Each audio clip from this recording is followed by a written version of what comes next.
තෙරුවන් සරණයි හැම දිනාටම. අපි අදත් මේ සූදානම හිමිදිරි උදෑසන සංසුන් මනසින් සාවධානව කරන අපේ ධර්ම සාකච්ඡාව ධම්සභාව පවත්වන්නටයි. අද විවාහාර වර්ෂයෙන් 2021 වර්ෂයේ වෙසක් මාසේ මේ මාසේ 12 වෙනිදා බදාදා දිනයක්. අපි උදෑසන 5:30 සිට 7:30 අතර හෝරා දෙකක වගේ කාලයක් ශ්‍රී ලංකා වේලාවෙන් අපි මේ ධම් සභාව පවත්වන්නේ.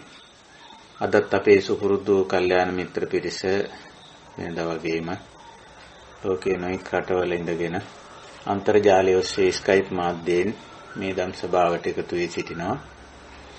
අපි හැම දෙනාම ඊටාම ගෞරවයෙන් කල්යාණ මිත්‍රත්වයෙන් පිළිගනිමු. පූජනීය ස්වාමීන් වහන්සේලා මෙහින් වහන්සේලා ඇතුළු කල්යාණ මිත්‍ර හැම දෙනාම අපි ධම් සභාව ආරම්භ කරමු. මේ උතුම් තථාගත ධර්ම අවබෝධ කරගෙන තමන් වහන්සේ නිවිල සැනසීලා ලෝක සත්‍යයටත් නිවීමට සැනසීමට මහා කරුණාවෙන් උපකාර කිරීමක් වශයෙන් මේ ධර්ම දේශනා කොට වදාළ තථාගත බුදු පියාණන් වහන්සේ බුද්ධ ගෞරවයෙන් සීකරගෙන නමස්කාර පාඨය 3 වාරයක් කියලා සම්බුද්ධ වන්දනාවෙන් අපි ධම්ම හමුව ආරම්භ කරමු. නමෝ තස්ස භගවතෝ අරහතෝ සම්මා සම්බුද්දස්ස. නමෝ තස්ස භගවතෝ අරහතෝ සම්මා සම්බුද්දස්ස. නමෝ තස්ස භගවතෝ අරහතෝ සම්මා සම්බුද්දස්ස. සාදු සාදු සාදු. තෙරුවන් සරණයි. අවසරයි කල්යාණ මිත්‍ර හැම දෙනාගෙන්ම අපි යථා භූතං ඥාන දස්සනං ඇතිතතු දැකීම කියන මාතෘකාව තියාගෙන අපි ධර්ම සාකච්ඡා මාලාවක් දිගට සිද්ධ කරගෙන යනු ලබනවා. දැනට අපි එහිලා සාකච්ඡාවට භාජනය කරන්නේ සූත්‍ර දේශනා, සූත්‍ර පිටකයේ ඇතුළත් සූත්‍ර දේශනා. ඒ තුලින් අපි බලාපොරොත්තු වෙන්නේ තථාගත ධහම, විශේෂයෙන් බුදු පියාණන් වහන්සේ දේශනා කොට වදාළ ධහම සූත්‍රානුසාරයෙන් තේරුම් ගන්නටයි. ඒ සූත්‍ර තුලින් අපි අවසාන වශයෙන් තේරුම් ගන්න මේ යථාභූතය තමයි ඇති තතු ඇත්ත తত্ত্বය, පවතින తত্ত্বය අවබෝධ කරගන්නවා. ඒ වගේම ඒ තුල තියෙන ප්‍රතිපදා යම් යම් ප්‍රතිපත්තිමය කාරණා ආචාර ධර්මීය අංශයෙන් සැලකුව විට කළ යුතු දේ, එසේම නොකළ යුතු දේ, ගත යුතු දේ, හල යුතු දේ, ඒ වගේම ඵලදායීතාවය අතින් ගත්තොත් ඵලදායී දේ සහ නිෂ්ඵල දේ, මේවා බුදු පියාණන් වහන්සේ මනවින් වෙන් කරලා හොඳින් දේශනා කරලා තියෙනවා. ඒ අර්ථයෙන් තමයි දහම සුඅක්ඛාත කිව්වේ. සුඅක්ඛාත කියන වචන දෙක එකතු වෙලා තමයි ස්වාක්ඛාත කියන වචනේ හැදිලා තියෙන්නේ. අක්ඛාත කියන්නේ කියන ලද, දේශනා කරන ලද කියන එකයි. එතන ඉදිරියෙන් සු කියන අධිකාර්ථයේ හඟවන, පිරිසුදු බව, නිවැරදි බව හඟවන සු නිපාතයේ යෙදුනම සුඅක්ඛාත ස්වාක්ඛාත කියන වචනේ හැදෙනවා. එතකොට ධර්මයේ ගැන කියනකොට පටන් ගන්නෙම ඔය වචනේ ස්වාක්ඛාතෝ භගවතෝ ධම්මෝ ස්වාක්ඛාතෝ. භාගතුන් වහන්සේ විසින් දේශනා කරන ලද ධර්මයේ ස්වාක්ඛාත මනාකොට දේශනා කරලා තියෙනවා. ඉතින් ඔය විදිහට මූලික වශයෙන් තථාගත ධහමේ යථාර්ථය, යථා ස්වභාවය, ඇත්ත తত্ত্বය, ඇති තතු ප්‍රකට කරනවා. ඒක අමාරු වැඩක්. ප්‍රකට කරගන්න එකත් හරි අමාරු වැඩක්. ඒක ඇත්ත වශයෙන්ම අන්තිමට අපි ප්‍රත්‍යක්ෂ වශයෙන් පච්චත්තයක් හැටියටයි ප්‍රකට කරගත යුත්තේ. යථා භූතේ යථා තත්ත්වේ. විපස්සති කියන වචනේ පාවිච්චි වෙලා තියෙන දහමේ ඇතිතතු දකින්නවා දැක ගන්නවා කියන අර්ථේ විපස්සති. ඉතින් ඒ විතරක් නෙමෙයි මේ දුක ඉලක්ක කරලා බැලුවොත් තවත් කාරණා පෙන්නලා තියෙන. දුක කියන්නේ කුමක්ද? ඒට හේතුව කුමක්ද? මිදීම කුමක්ද? මිදීමේ මඟ කුමක්ද කියලා. දුකෙන් මිදීමේ මාර්ගය පැහැදිලි කරද්දි තමයි හුඟක්ම ආචාර ධර්මීය පැත්ත මතු කරලා දක්වලා තියෙන්නේ. සදාචාර දුරාචාර කියලා ආචාර ධර්මීය අංශය කොටස් දෙකකට වෙන් කරලා දක්වලා තියෙනවා. දුරාචාරීය පැත්ත අයිති වෙන්නේ සමුදය සත්‍යයට. ඒ කියන්නේ දුක්ඛ සමුදය. දුක උපදවනවා නිතරම දුරාචාරීය පැත්ත. කාය දුෂ්චරිත, වචී දුෂ්චරිත, මනෝ දුෂ්චරිත. සදාචාරය නිරෝධ සත්‍යයට අයිති වෙන්නේ. නිරෝධ කියන්නේ දුක්ඛ නිරෝධං. දුක දුෂ්කරතාවයේ ගෙවා දැමීම කියන එක. එහිලා කාය සුචරිත, වචී සුචරිත, මනෝ සුචරිතය දක්වනවා. එතකොට ඒ තමයි ආචාර ධර්මීය අංශය. මේ දෙපැත්තම අපි දැනගත යුතුයි. නිකම්මත් බෑ සුචරිතය කෙසේ දුක්ඛ නිරෝධයට හේතු වන්නේද? දුෂ්චරිතය කෙසේ දුක්ඛ සමුදයට දුක ඇතිවීමට හේතු වන්නේද කියලා මනවින් අවබෝධ කර ගැනීම. ඒ මනවින් දේශනා කරලා තියෙනවා. ස්වාක්ඛාතයි. දහම අපිත් ඒ මනවින් අවබෝධ කරගත යුතුයි. සුතමේ වශයෙන්, චින්තාමේ වශයෙන්, භාවනාමේ වශයෙන් පියවර 3ක් තියෙනවා දහම අවබෝධ කර ගැනීමෙහිලා. ඉතින් සමහර විට ගාක් අය මේ සුතමේ මට්ටමින් එහාට යන්නේ නැහැ. ඉතින් ඒකයි ඔය තර්ක විතර්ක හරියට තියෙන්නේ. වාද විවාද තියෙන්නේ ඒ සුතමේ මට්ටමින් යන්නේ නැති නිසා. ඉස්සරහට යන්නේ නැති නිසා. ඉතින් සුතමේ කිව්වම එකකින් අදහස් කරන්නේ ඔය කවුරු හරි කියන දෙයක් දේශනාවක්, සාකච්ඡාවක්, ප්‍රකාශනයක්. එහෙම නැත්නම් කවුරු හරි ලියලා තියෙන දෙයක් පොතක් කියවලා අහලා ලබා ගන්න දැනුම සුතමේ ඥානයි. ඒක අවශ්‍යයි. මේ ප්‍රවේශයක් හැටියට ඒක අවශ්‍යයි. දැන් ඔය ඥාන වලින් අපේ පටිසම්භිදා මග්ගේ තෙසැත්තේ ඥානයක් කතා කරලා තියෙනවානේ 73ක් විතර. පටන් ගන්නෙම සෝතාවදානේ සුතමේ ඥානං කියලා. සෝතාවදානේ සෝත කියන්නේ එතන කනට, කන හරහා අවදානේ සෝතාවදානේ. මනසේ අවධානය තියලා මනස අවධානය ඇති කරගෙන එයින් ලබා ගන්නා වූ ඥානං සුතමය. ඉතින් ඒක අවශ්‍යයි. නමුත් සුතමේ ඥානය කියලා කියන්නේ සම්පූර්ණ අවබෝධයටපත් වීම නෙවෙයි. ඒකට අපි හොඳම වචනේ තමයි දැනුම කියන්නේ. දැනුම. ඉතින් එතනින් එහා පියවර දෙකක් අපේ ධර්මයේ බුදුදහමේ බුදුරජාණන් වහන්සේ දේශනා කරලා තියෙනවා. චින්තාමයෝ භාවනාමයෝ කියලා. චින්තාමය කියන්නේ අපි සංසුන් මනසින් මේ කාරණේ පොතපත ඒව මේවා සාකච්ඡා සේරම් පැත්තකින් තියලා මනස මෙහෙවන්න පුරුදු කරගන්න ඕන මේ කියන කාරණේට අනුව. ඒක තමයි ටිකක් අමාරු. ඉතින් මනස මෙහෙवला තමා වශයෙන් ඒක හොඳින් අවබෝධ කරගන්න ඕන.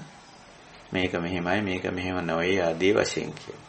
ඉතින් එතෙන්දිත් සෑහෙන පිරිසිදු වීමක් වෙනවා.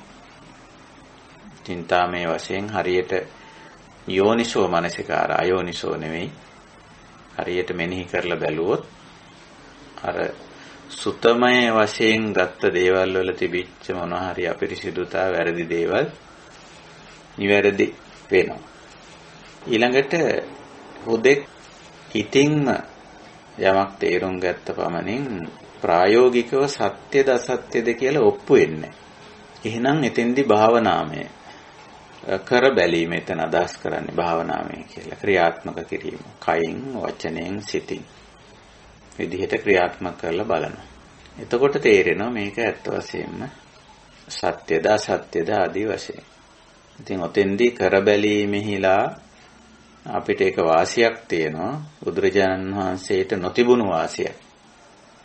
ඒ තමයි බුදුරජාණන් වහන්සේ දැන් කරලා බලලා එක පැත්තක් නොකල යුතුයි මේක මම කරලා බැලුවා මේකෙන් වැඩක් නැහැ කියලා ඒ ටික පැත්තකින් තියලා තියෙනවා. ඒ ටික අපි ආපහු කරලා බලන්න දෙයක් නැහැ. අපේ ශාස්ත්‍රුන් වහන්සේ ගුරුවරයා කල්යාණ මිත්‍රයා මේක කරලා බලලා ඒකෙන් වැඩක් නැහැ. ඒක දුකට හේතුවක් මිසක දුකින් මිදීමට හේතු වෙන්නේ නැහැ කියලා ඒක පැත්තකින් තියලා තියෙනවා. ඒ නිසා අපිට ඒක ආයි කරලා බලන්න අවශ්‍යතාවයක් නැහැ. අපිට මේ කත්තබ්බං කුසලං කියලා කුසලයේ හැටියට පෙන්නලා තියෙන කොටස කරපුවාම ඇති. අකුසලං කොටස කරලා බලන දෙයක් නැහැ. ඒක අකුසල්ද කියලා. නමුත් සාමාන්‍යයෙන් නම් පුද්ගලයෙක් මේ දෙකම අත්දැකීමට හසු වුණොත් තමයි මේ දෙක ඉදන් අකුසලං ඉදන් කුසලං කියලා මේක වැටහෙන්නේ. අපිටත් විශේෂයෙන් කරේ නැතු වුණාට දැන්ටමත් අපිට අකුසලයේ පිළිබඳ අත්දැකීම් තිබෙනවා. පාපය, අකුසලයේ, දුරාචාරය, දුෂ්චරිතය, අවිනය, අවනීති මේවා පිළිබඳව අත්දැකීම් ඕන තරම් තියෙනවා. ඒක නිසා ඒක නැවත කරලා බලන්න අවශ්‍යතාවයක් නැහැ. කරලා බැලුවම ඉතින් ලැබෙන ප්‍රතිඵලය දුක්ඛ තමයි. ඒකයි බුදුරජාණන් වහන්සේ ඔය අබිනිෂ්ක්‍රමණයෙන් පස්සේ දුක්ඛිත සමයක් ගත කෙරුවා. අපි ඒකට දුෂ්කර ක්‍රියාව කියලා ටිකක් ගෞරවනීය වචනයක්වත් පාවිච්චි කරලා තියෙනවා.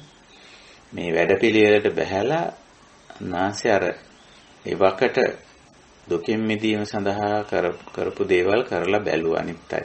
ඒවයි තිබුණා අර දුක උපදවන දේවල් තිබුණා. දුක්ඛ සමුදය. නමුත් ඉතින් ඒවත් කරලා බැලුවා. මොකද ඒව සමහර අය කිව්වේ ඒව එකකින් දුකෙන් මිදෙනවා කියලා. එහෙම කියලා තමයි ඒක කෙරුවේ. අකුසලයේ කෙරුවේ. ඉතින් පාප ගණේ දේවල් කරපු බවට වාර්තා වෙන්නේ නැහැ. නමුත් අකුසල වැඩ කරලා තියෙනවා. බෝධිසත්ව කාලේ. මහා පදානේ වගේ සූත්‍රවල බලපුවාම වැඩකට නැති හිස් වැඩ දුකින් මිදීමට හේතු වන්නේ නැති දේවල් කරලා තියෙනවා.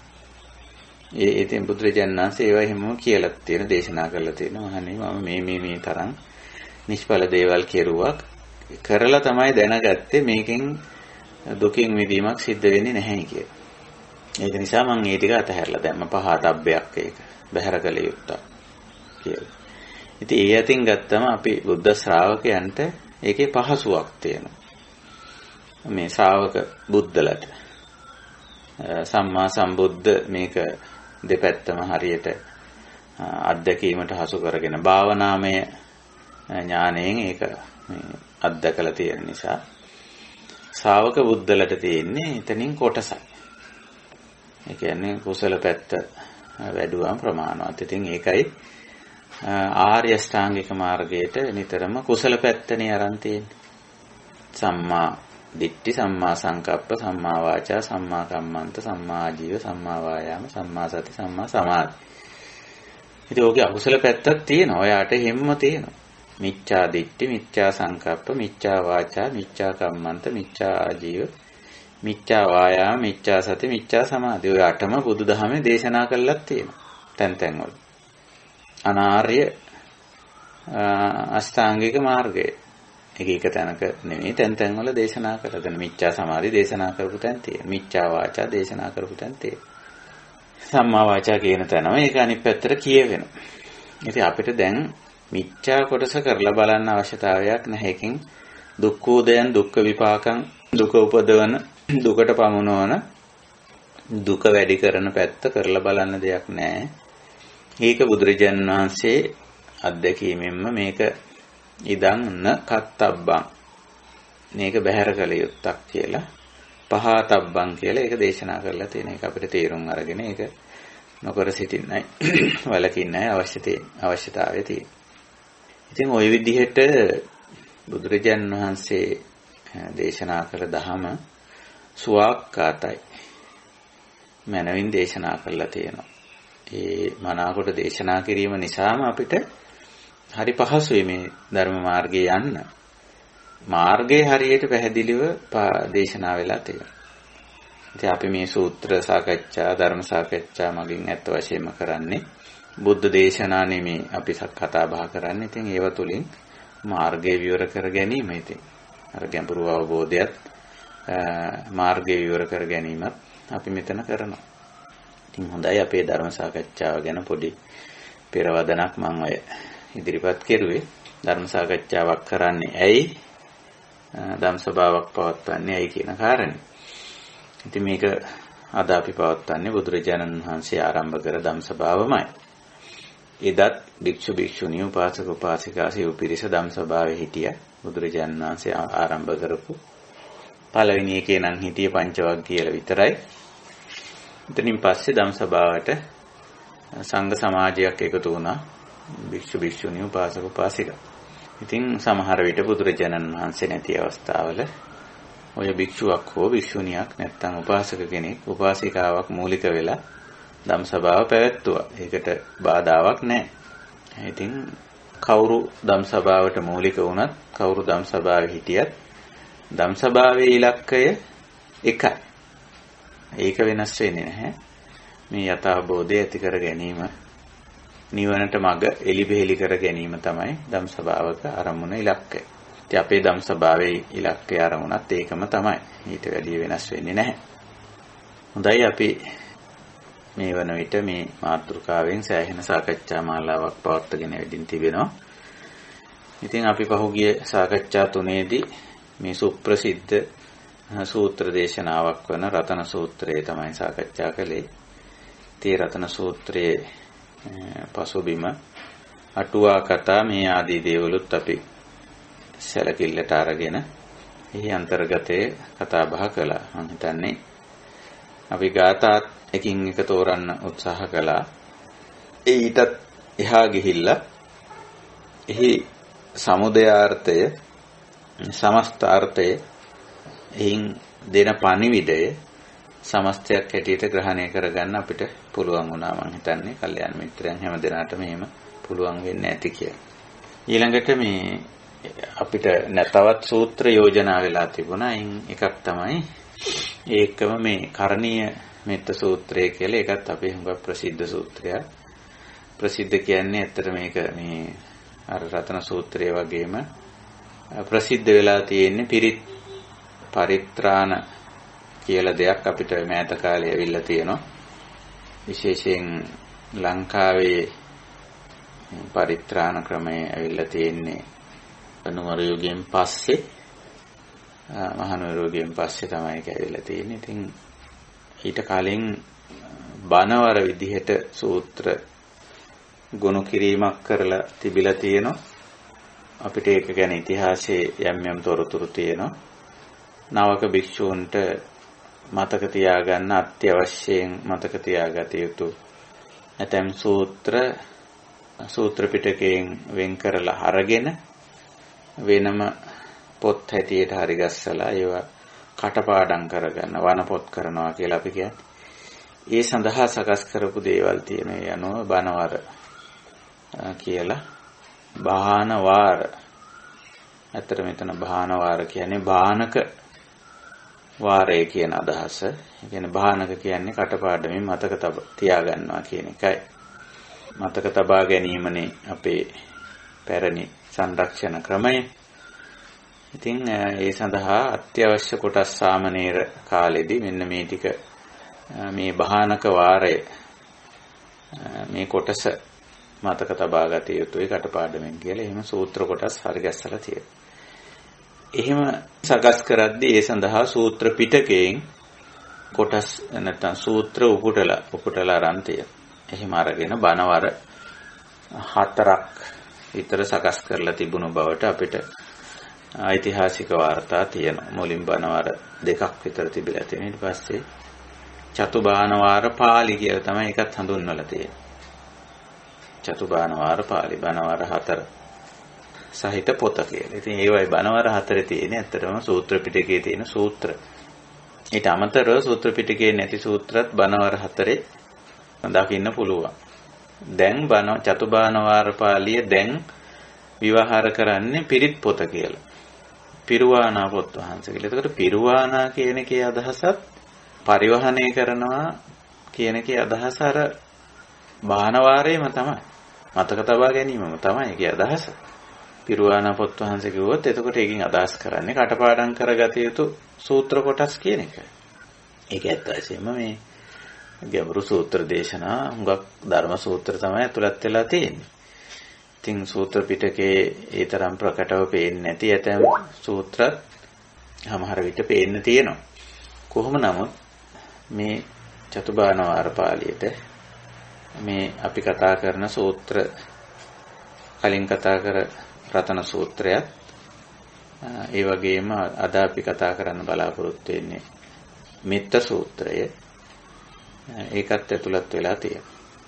ඉතින් පස්සේ තමයි මේවා මේ එක්තරා විදිහකට මේ පිරිත් සජ්ජායනා එහෙම නැත්නම් ආශිර්වාදය අපේක්ෂා කරගෙන එහෙම නැත්නම් ආරක්ෂාව අපේක්ෂා කරගෙන මේවා දේශනා කරලා තියෙනවා. ඉතින් පරිත්ත කියන වචනේ පස්සේ කාලේ ඉතින් සම්බන්ධ වෙලා තියෙනවා. ඉතින් පරිත්ත කියන වචනේට අර්ථකථනයකුත් සපයලා තියෙනවා. පරිසමන්තතෝ තායති රක්කති इति පරිත්තං කියලා.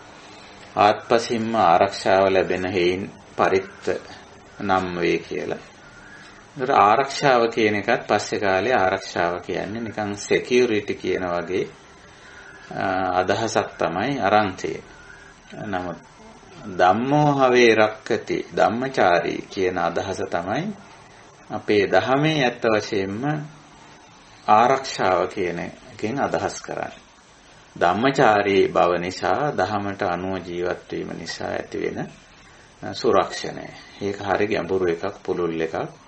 ඒක මේ security වගේ එකක්. එහෙම නැත්නම් වෙන මොකක් හරි අනතුරකින් බේරීමක්, විපතකින් බේරීමක් වගේ එකක් නෙමෙයි. ධම්මචාරීත් අනතුරටපත් වෙනවා, විපතටපත් වෙනවා.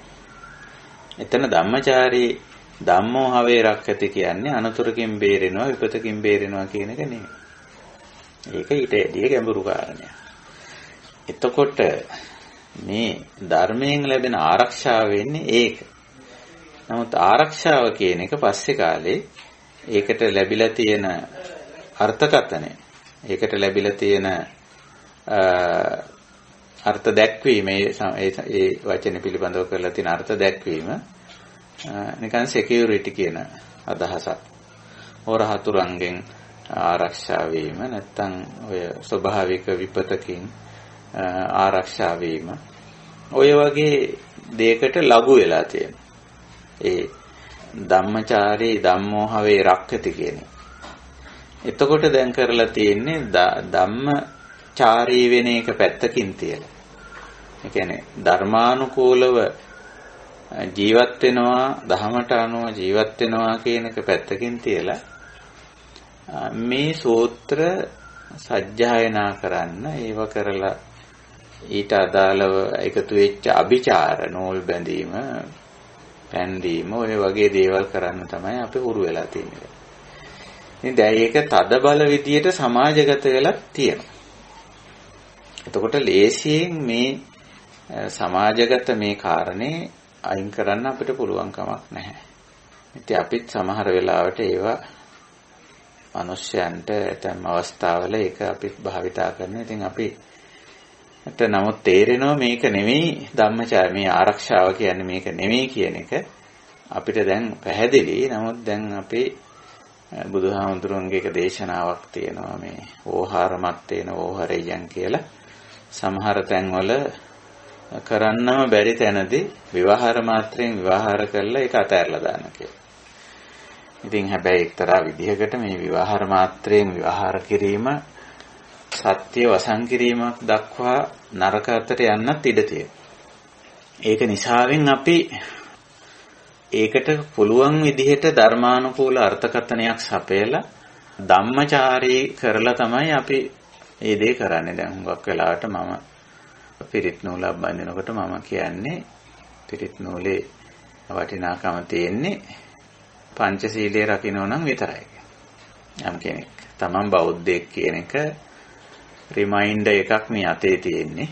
සුදු නූලක් හරි මොකක් හරි මේක තුනුරුවන්ගේ ගුණ කියලා මේක බඳින්නේ. අපි දැන් පිරිත් නූලක් සාමාන්‍යයෙන් අතේ බඳිනකොට තුනුරුවන්ගේ ගුණ කියලායි බඳින්නේ. සාමාන්‍ය සිරිත එහෙමයි. එතකොට තුනුරුවන්ගේ ගුණ කියලා මේ කියන්නේ ඔයා තුනුරුවන්ට අනුව ජීවිතයක් ගත කරන අන්නර ධම්මචාරී. ඒක මතක් කරගන්න තමයි මේක බඳින්නේ. එතකොට අඩුම ගානේ ආචාර ධර්මීය අංශය ආරක්ෂා කරගත්තොත් දැහැමි වුණොත් අර පිරිතේ නැත්තම් ඒකේ බලය තියෙන. ඒ කියන්නේ ධම්මචාරී වුණොත් ධම්මෝ රක්කති. එහෙම නැතුව අතේ පිරිත් නූලක් තිබ්බා කියලා දුරාචාරී නම් ඒ පුද්ගලයාට දහමෙන් රැකවරණයක් දහමෙන් ප්‍රතිඵලයක් ලැබෙන්නේ නැහැ.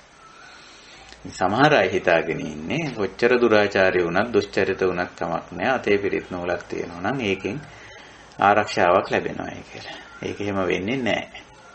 ඒ පිරිත් නූල කියලා කියන්නේ අත් වශයෙන්ම රිමයින්ඩර් එකක්. සිහි කැඳවා ගැනීමක් Tamanටම තමන් බුද්ධ ශ්‍රාවකයෙක් මම ධම්මචාරී වෙන්න ඕන දහමට අනුව කටයුතු කරන්න ඕන කියන එක තමයි ඒකෙන් අදහස් කරන්නේ. දැන් අපි සමහර තැන්වල මම නම් එහෙමයි ඒක කියලාම තමයි ඒක දැන් හුඟක් අපි වැඩ පටන් ගන්න අවස්ථාවල පිරිත් කියලා පිරිත් නූල් බඳිනවනේ. ඉතින් ඒ තැන්වල ඒ වැඩේ දහමට අනුව කරන්න ඕන කියන එක මතක් කරලා දෙන්න. මේ වැඩේ දැහැමිව කරන්න ඕන කියලා.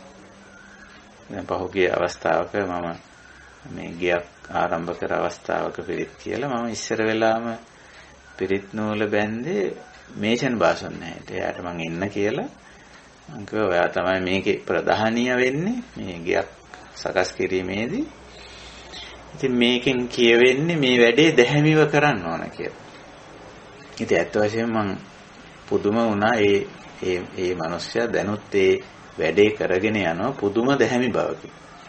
පුදුම දැහැමි ආකාරයකින් ඒ තැනත්තා ඒක කරගෙන යනවා. ඉතින් ධම්මචාරීය. ඉතින් ඒත ධම්මෝ රක්කති. ඒ ක්‍රියාව ඇතුලේ පවක් කරන්නේ වංචාවක් කරන්නේ අකුසලයක් කරන්නේ ආයතාව විදිහට ද්‍රව්‍ය භාණ්ඩ වස්තු පරිහරණය කරන්නේ නාස්ති කරන්නේ.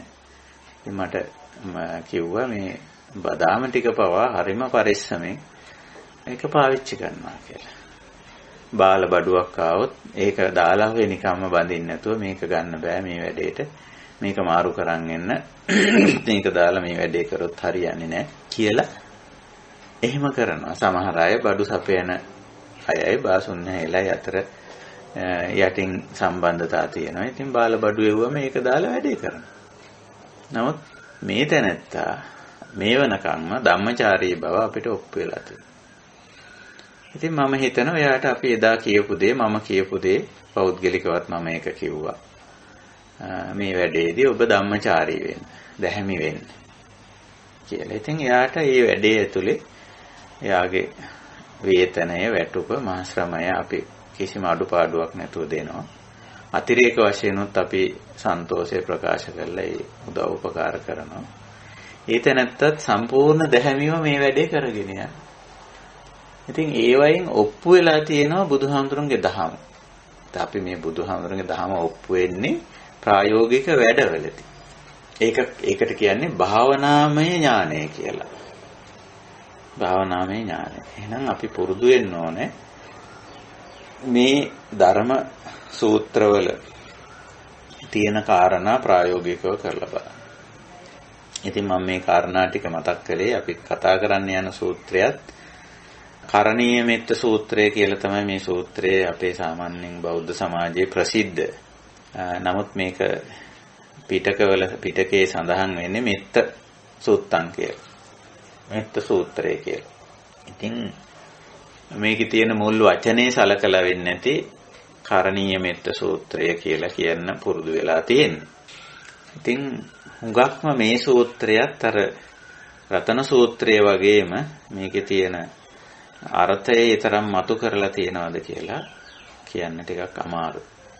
ඉතින් මේක රතන සූත්‍රයටත් වඩා හැමෝටම හොඳට කටපාඩම් සූත්‍රය. හොඳට පරිවහණය වෙලා තියෙන්නේ. පිරුවානා වෙලා තියෙන්නේ මේක. භානක වෙලා තියෙන්නේ මේක. ඒක නිසා අපිට සූත්‍රය සාකච්ඡා කරන්න බොහොම පහසුයි.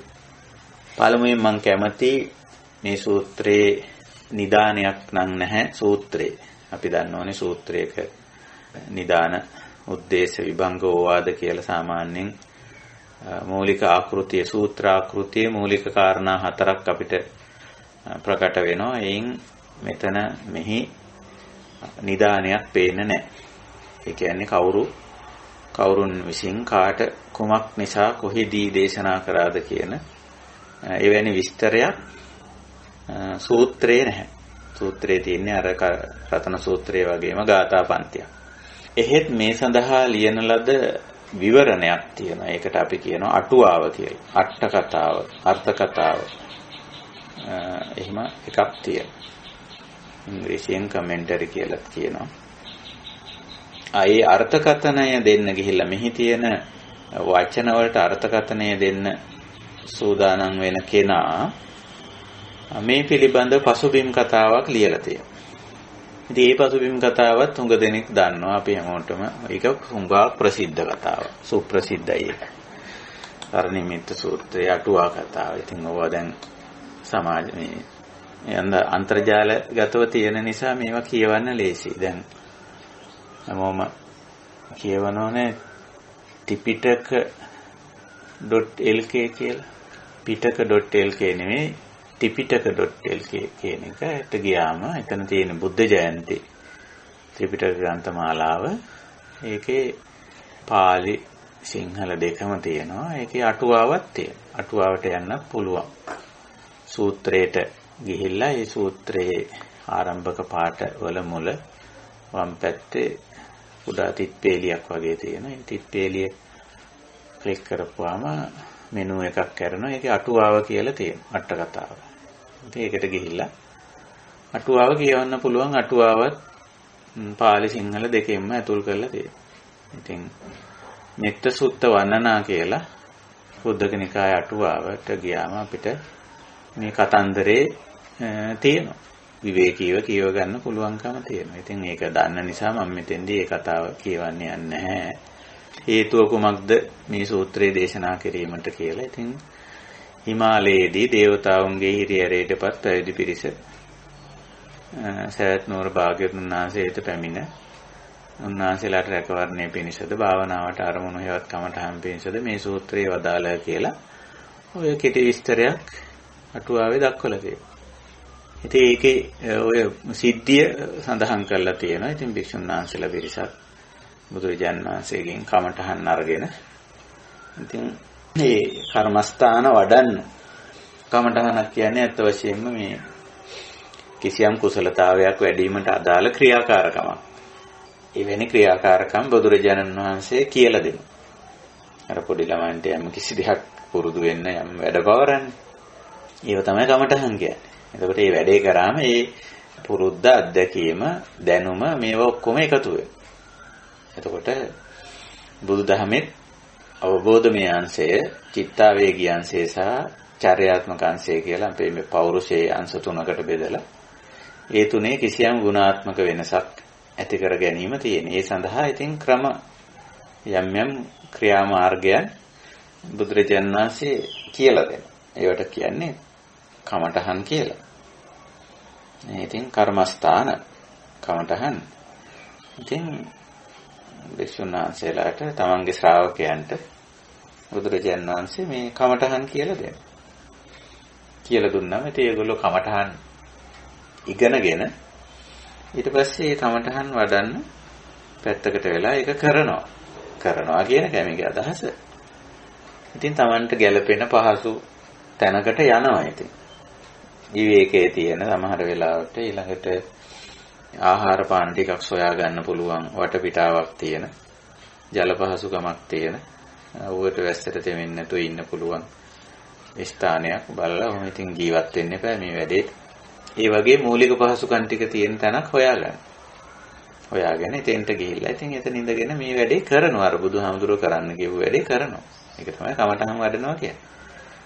ඉතින් මේ කියන භික්ෂුන් වහන්සේලා බුදුරජාණන් වහන්සේගෙන් කමටහන් අරගෙන ඉතින් මේ කියන විදිහට හිමාල වනාන්තරයේ කිට්ටුව කොහේ හරි ප්‍රදේශයකට ගියා. ඉතින් නුදුරේ ගම්මානයක් තියෙන පින්ඩපාතේ කරගෙන වළඳන්න පුළුවන් වෙන එක. ඉතින් ගමක් තියෙන එක ආසන්නේ. විවේක තැනක් හොයාගෙන ඉතින් මේ වැඩේ බුදුහාමුදුරුවෝ උගන්වපු ගමටහන් වඩන්න පටන් ගත්තා. ඉතින් මේ ප්‍රදේශයත් හොඳ නිසා මේ භික්ෂුන් වහන්සේලා ඒ වනලැහැබක ඉතින් තමන්ගේ කමටහන් වඩමින් හිටියා. නමුත් ඉතින් වනලැහැබ අයිති තවත් පිරිසක් හිටියා ඒ වෙනකොට අයිති නෙමෙයි. ඉතින් ඒකේ වාසය කර පිරිසක් හිටියා. වනාන්තරයක අපි දන්නවනේ. ඉතින් සතා සර්පයා ඉන්නවා. ඉතින් වන සතුන් ඉන්නවා. ඒ වගේම ශාක තියෙනවා, ගහකොළ තියෙනවා. ඇලදොල පැම්පොකුණු ආදී දේවල් තියෙන්න පුළුවන්. නොඑක් ජීවි අජීවි පද්ධතියක් වනාන්තරයක් කියලා කියනවා. තව ඉතින් මේකේ අද්දිට්ඨාවා නොදුටු පිරිසකුත් හිටියා. දිට්ඨාවා ඒව අද්දිට්ඨා කියලා මේ සූත්‍රයේ කියන්නේත් ඒක. අපි ඉතින් ඇහැට පේන අය ගැන ඇහැට පේන දේවල් ගැන විතරයිනේ සැලකිල්ල තියෙන හුඟක් අය. එහෙම තමයි සාමාන්‍යයෙන් පුරුදු කරලා තියෙනවා. බුදුදහමේ දිට්ඨාවා ඒව අද්දිට්ඨා. ඇහැට පේන දේ පේන කෙනා ගැන විතරක් නෙමෙයි නොපෙනෙන දේ නොපෙනෙන කෙනා ගැන සැලකිල්ල දක්වනවා. සමස්තය කියන්නේ එහෙම. ඉතින් නොපෙනෙන කෙනා කෙනේ සැලකිල්ල දක්වන්නේ නොපෙනෙන දේ කෙරේ සැලකිල්ල දක්වන්නේ කොහොමද කියලා සමහර කෙනෙකුට ප්‍රශ්නයක් එන්න පුළුවන්. නමුත් ඒකේ තරම් ලොකු ප්‍රශ්නයක් නෙවෙයි. අපි පෙනෙන කෙනා ඔස්සේම තමයි නොපෙනෙන කෙනා වෙත යන්නේ. පෙනෙන දේ ඔස්සේම තමයි නොපෙනෙන දේ වෙත යන්නේ. පෙනෙන දේ ඕලාරික කියන්න පුළුවන්, නොපෙනෙන දේ සුකුම කියන්න පුළුවන්. ඒකයි.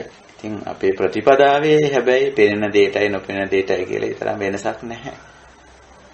ඉතින් මේ කියන වනාන්තරය තුල අද්දිට්ඨාවා විසුන් වහන්සේලාට නැත්තම් මේ බුද්ධ ශ්‍රාවක පිරිසට නොපෙනෙන යම්කිසි කොටසකුත් හිටියා. ඉතින් ඒගොල්ලෝ එක්ක හරි ගනුදෙනුවක් මේගොල්ලෝ කරේ නැහැ. ඒකයි බුදුරජාණන් වහන්සේ මෙතෙන්දි මේ අද්දිට්ඨාවා කියන කාරණේ කියන්නේ. ඉතින් ඒක නිසා මොකද කරේ? අර නොපෙනෙන අය ගැන සැලකිල්ලක් දැක්ුවේ නැහැ. ඉතින් දැක්ුවේ නැති නිසා ඒගොල්ලෝ කිසියම් ආකාරයක මේ භික්ෂුන් වහන්සේලාට බාධා කිරීමක් කරා. ඒ කියන්නේ තැනකට ගියාම එතන අපි පදිංචි වෙනවා නම් එතන පරිසරයේ එක්ක කිසියම් ආකාරයක ගැළපීමක් තියෙන්න ඕනේ. එතන ඉන්න සතුන්ට, මිනිස්යන්ට හිරිහැරයක් නොවන විදියට, සෙසු සත්වයන්ට, මේ වගේම ගහට කොළට සතා සිව්පාවට හිරිහැරයක් නොවන විදියට එතන නතර වෙලා කටයුතු කරන්න ඕනේ. ඉතින් ඔය හැකියාව හුඟ දෙනකොට නැහැ. තැනකට ගියාම ඉතින් එතන ඉන්න අයව අවුල් කරනවා, එතන පරිසරය අවුල් කරනවා. ඉතින් මොකද වෙන්නේ? බොහෝ වෙලාවට මේ තැන්වල ඉන්න අය එතකොට මේ අයව එලවල දානවා. මේ භික්ෂුන් වහන්සේලාට උනේත් ඒකම තමයි.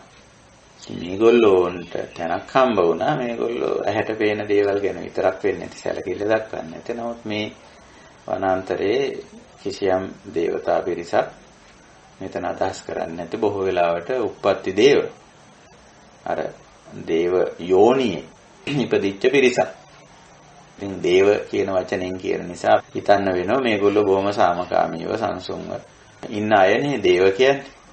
ගහ මරා ගන්න, රණ්ඩු කර ගන්න, සද්ද ගෝසා කරන අය දෙවියෝ නෙවෙයිනේ.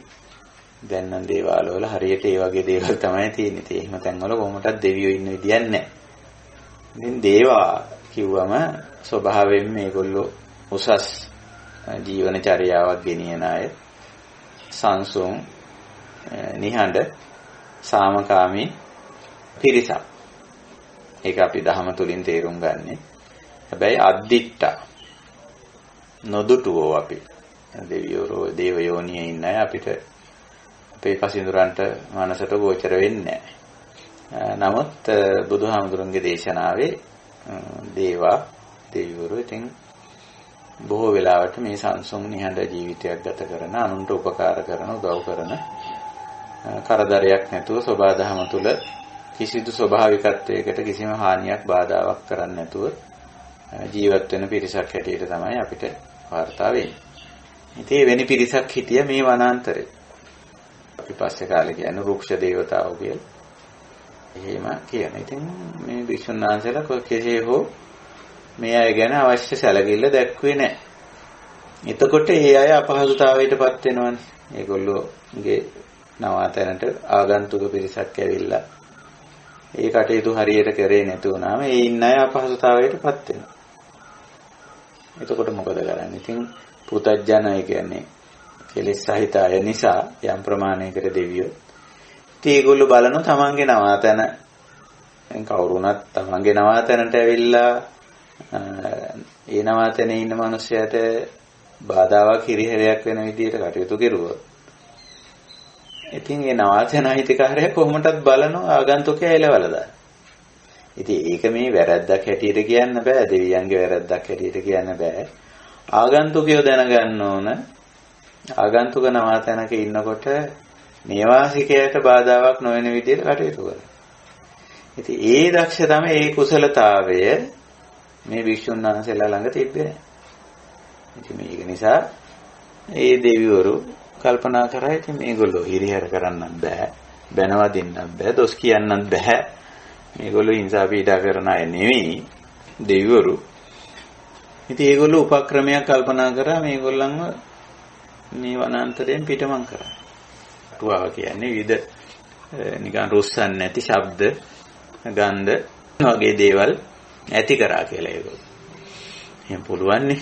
අදත් ඔය මිනිස්සු පන්නන්න කරන්නේ මේ වගේ වැඩනේ. ඉතින් මේගොල්ලෝ ඒව කරා. ඉතින් කරපුවාම මේ භික්ෂුන් වහන්සේලාට එතන ඉන්න බැරි වුණා. ඉතින් ආපහු ඇවිල්ලා බුදුරජාණන් වහන්සේට කිව්වා අපි මෙහෙම හොඳ තැනක් හම්බ වුණා. අපේ කටයුතු කරගෙන යන්න. නමුත් ඉතින් අපිට වැඩි කාලයක් එතන ඉන්න බැරි වුණා. මේ වගේ යම් බාධා ඇති වුණා කියලා. ඉතින් බුදුරජාණන් වහන්සේ මේ අවස්ථාවේ භික්ෂුන් වහන්සේලාගෙන් මේ කරුණු කාරණා විමසලා බලන්න ඇති. මොකද උනේ? එහෙ ගිහිල්ලා කොහොමද ජීවත් වුනේ කියලා. ඉතින් අනුව බුදුරජාණන් වහන්සේට අවබෝධ වුණා මේගොල්ලෝ යම් තැනකට ගිහිල්ලා එහි වටපිටාව පරිසරයේ තියෙන දේවල් ඉන්න සතුන් ඉන්න මිනිස්සුયો ඒ පරිසරයේ එක්ක ගැළපීලා කටයුතු කරන්න දක්ෂ වුණේ නැහැ. ඒ දක්ෂතාවයේ තිබ්බේ නැහැ. ඒක නිසා තමයි මේ සූත්‍රේ පටන් ගන්නෙ දක්ෂ වෙන්න ඕන කියන. සක්කෝ කියන වචනෙන් පටන් ගන්නෙ ඒ නිසා තමයි. ඒකට දක්ෂතාවයක් පෙන්වුවේ නැහැ. ඒක නිසා ඒ බුදුරජාණන් වහන්සේ කියන එහෙම බෑ. එතෙන්ටම යන්න ඉතින්.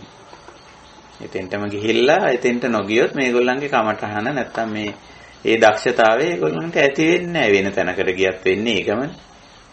වෙන තැනකට ගියත් එහෙම වෙන්නේ. ඉතින් ඔය ලක්ෂණය අපේ බෞද්ධ සමාජයේ හුඟක් අය ළඟ පේන්න තියෙනවා අපිට. තැන් වල යන ගතිය. ඒ ඉන්න තැන ඉන්න බෑ. ඉන්න තැන ඉන්න අයත් එක්ක ගැළපීලා අවබෝධයෙන් ඉන්න පුළුවන් කමක් නැහැ. බෑ මේගොල්ලොත් එක්ක ඉන්න බෑ. මේගොල්ලෝ හරි කරදරකාරයෝ අප්පා කියලා. ඉතින් තව තැනකට යනවා. එතන ගියත් ඉතින් ප්‍රශ්නේ තියෙන්නේ Tamanට ගැළපීලා ඉන්න බෑනේ එතන. එතන ඉන්න අයත් එක්ක පෑහිලා ගැළපීලා ඉන්න බෑ. ඉතින් මොකද කරන්නේ? ඉතින් තව තැනක් හොයාගෙන යන්න වෙනවා. ඔය ලක්ෂණය හුඟක් අයගේ තියෙනවා. හුඟක් අයගේ තියෙනවා. සාමකාමීව සහජීවණයෙන් අර තමන්ගේ ජීවන වටපිටාව යහපත් ආකාරයකට ගොඩනගාගෙන කටයුතු කරන්න බැරි කම. ඉතින් වයසට යනකොට සමහර දරු මල්ලන් එක්ක ওই ප්‍රශ්නේ හදාගන්න. මේගොල්ලොත් එක්ක වැඩ කරන්න බෑ ඉන්න බෑ කියලා. ඉතින් ඒගොල්ලෝ වෙනස්නේ. අලුත් પરම්පරාව වෙනස්නේ ඉතින් කොහොමද? ඒක ඉතින් සෝබාදහමේ හැටිනේ ඉතින්. පැරණි අය විදිහටම අලුත් අය හදන්න පුළුවන් කමක් නැහැනේ. ඒගොල්ලන්ගේ ආකල්ප වෙනස්. ජීවන චර්යාවන් වෙනස්. ඒගොල්ලන්ගේ වෘත්තීන් රැකී ආරක්ෂා වෙනස්. ඉතින් අර පැරණි අය වගේ නේ. ඉතින් පැරණි අය දැනගන්න ඕනේ ඒගොල්ලොත් එක්ක ගැළපීලා ඉන්නේ ඉතින්. නැත්තම් ඉතින් යන්න වෙනවා ඉතින්. යෑමට අවශ්‍ය හේතු යෙදෙනවා ඇත්ත වශයෙන්. ඉතින් උඟ දෙනෙක් කියන්නේ අපි ඔය එලවල දැම්මා ඒකයි මේකයි කියලා. නමුත් ඉතින් අරක තමයි ප්‍රශ්නේ. දැන් මම ඔය මට තියෙන අත්දැකීමක් තමයි අපේ භාවනා මධ්‍යස්ථාන විවේක තැන් අපි හුඟක් පවත්වාගෙන යනවා. ඉතින් ඒ තැන් වලට බණ භාවනා කරන්න කියලා මේ කට්ටිය එනවා ඉතින් අහලා. වික්ෂුන් වහන්සේලාත් එනවා, ගිහියත්ත් එනවා. ඉතින් ඇවිල්ලා ටික දවසකින් කියන මෙහි ඉන්න බෑ ආයින්නාස. මෙහි ප්‍රශ්න හරියට ගැටලු. ඉතින් බලපුවාම මේ තැනට අපි ආපු ගමන්ම කියන මෙතන ස්වરૂපේ මෙහෙමයි, මෙතන ස්වභාවය මෙහෙමයි, මෙතන වටපිටාව මෙහෙමයි. මෙතන තියෙන දේවල් පරිහරණය කරන්න ඕන මේ විදිහට කියලා ඔක්කොම ඉතින් කිව්වම හා එහෙමයි කියලා තමයි පටන් ගන්න. ඒ වුණාට පේන ටික දවසක් යනකොට මේ පරිසරයට අනුගත වෙන්න බෑ. ඉන්න අනිත් පුද්ගලයන්ගේ ගතිගුණත් එක්ක පෑහිලා ඉන්න බෑ. ඒ තමන්ගේ තියෙන අඩුපාඩුකම. ඉතින් මොකද වෙන්නේ? එතන යන්න වෙනවා. මොකද මේ තැන්වල ඉන්න අය මේ වගේ නොගැලපෙන, ඒගොල්ලන්ට නොගැලපෙන කෙනෙක් තියාගන්නේ නැහැනේ. ස්ථානවලට නොගැලපෙන අය තියාගන්න කැමති නැහැ. ඉතින් බොහොම ගෞරවයෙන් කියන එහෙනම් වඩින්න ආපහු කියලා ආපු තැනකට. ඉතින් මොකද කරන්නේ? ඉතින් බැන යන්නේ. අපි මේ ඉලව ගන්නවා ආදි වශයෙන් කියලා. ඔය ගැටලුව මානවයාගේ තියෙන පොදු ගැටලුවක් හැටියට අපි දකින්නේ. කරණීයමෙත්ත සූත්‍රයේ මතුවෙන ගැටලුව ඕක. අටුවා කතාවේ නැත්තම් අටුවාව කරන්න කලින් අටුවාචාර්යන් ඉදිරිපත් කරන ඒ කතන්දරයේ ඇතුලේ අන්තර්ගතව තියෙන අපි විශේෂයෙන් තේරුම් ගන්න ඕන ගැටලුව අපි ළඟත් සමහරට ওই ගැටලුව ඇති. තියෙන්න පුළුවන්. ඉතින් එතකොට මොකද වෙන්නේ? එතකොට ඉතින් තව කොහේ හරි තැනක් හොයාගෙන යන්න. ඉතින් ජීවිත කාලේ මොන තරම් තැම්මාරු කරලා ඇද්ද මේ ඒ ස්ථානවලට පරිසරවලට පුද්ගලයන්ට අනුගත වෙන්න බැරි ස්වභාවය නිසා. එහෙමයි හුඟක් වෙන්නේ. හැබැයි මේ දක්ෂතාවය අපි ඇති කරගත්තොත් සක්කෝ ඒ දක්ෂතාවය ඇති කරගත්තොත් අපිට පුළුවන්කම තියෙනවා බොහෝ තැන්වලට මාරු නොවි ජීවිතේ අපි ලබා ගන්න අපේ කමටහන් වඩා ගන්න අපිට එක තැනක් ඇති. ඇත්ත වශයෙන්ම ඇති එක තැනක්. ඒකත් මොන විදිහේ තැනක් වුණත් ප්‍රශ්නයක් නෑ. දැන් මගේ භාවනා මධ්‍යස්ථානයේ වෙලා තියෙන්නේ මේ ශිෂ්‍ය නේවාසිකාගාරය. සමහරව හිතන්න පුළුවන් ශිෂ්‍ය නේවාසිකාගාරය භාවනා මධ්‍යස්ථානයක් වෙන්නේ කොහොමද කියලා. දැන් මට ඒක කවුරුත් දන්නවා මම ඉන්නේ පෙරදෙණිය විශ්වවිද්‍යාලයේ සංඝාරාමයේ කියලා කියන්නේ විශ්වවිද්‍යාලය ඉගෙන ගන්න වික්ෂුන් වහන්සේලාත් විශ්වවිද්‍යාලයේ උගන්වන ආචාර්ය මණ්ඩලයත් ඒගොල්ලන්ගේ නවාතන. ඒතකොට සාමාන්‍යයෙන් විශ්වවිද්‍යාලයේ සාමාන්‍ය විදියට පවතිනකොට මේ මෙතන 150ක් ඉන්න වික්ෂුන් වහන්සේලා නිතරම වයස 18යි 22යි. ආචාර්ය මණ්ඩලයක් ඉන්නවා 7-8 දෙනෙක්. කාර්ය මණ්ඩලයක් ඉන්නවා.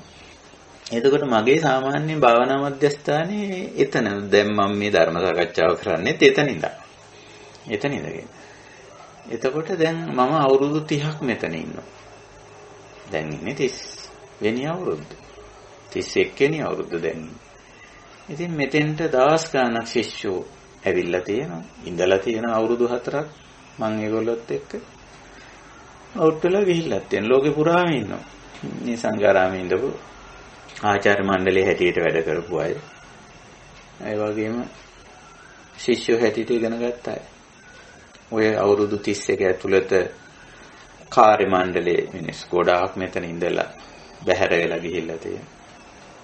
එතකොට මේ හිතා ගන්න පුළුවන් ද නේවාසිකාගාරයක් 150ක් ඉන්න භාවනා නොකරන අනිත් අය භාවනා කරනව නෙවෙයි. ඉතින් කරන අයත් ඉන්නව නැතුව නෙවෙයි. සාතිශය බහුතරයක් භාවනා නොකරන තැනක් භාවනා මධ්‍යස්ථානයක් කරගන්නේ කොහොමද අපි කියලා. ඒ කියන්නේ සාතිශය බහුතරයක් අපේ මාර්ගයේ යන්නේ නැහැ. එහෙම නොවන තැනක ඉන්න කෙනා, එහෙම නොවන තැනක ඉන්නේ කොහොමද කියලා. ඒක තමයි වැදගත් වෙන. සමහරට ඔය ගැටුම් හදාගන්නේ සමහර අය දෙන්නේ 3 දෙනෙක් එක්ක. ඉතින් මට පුළුවන් 150ක් එක්ක ගැටෙන්නේ නැතුව ඉන්න.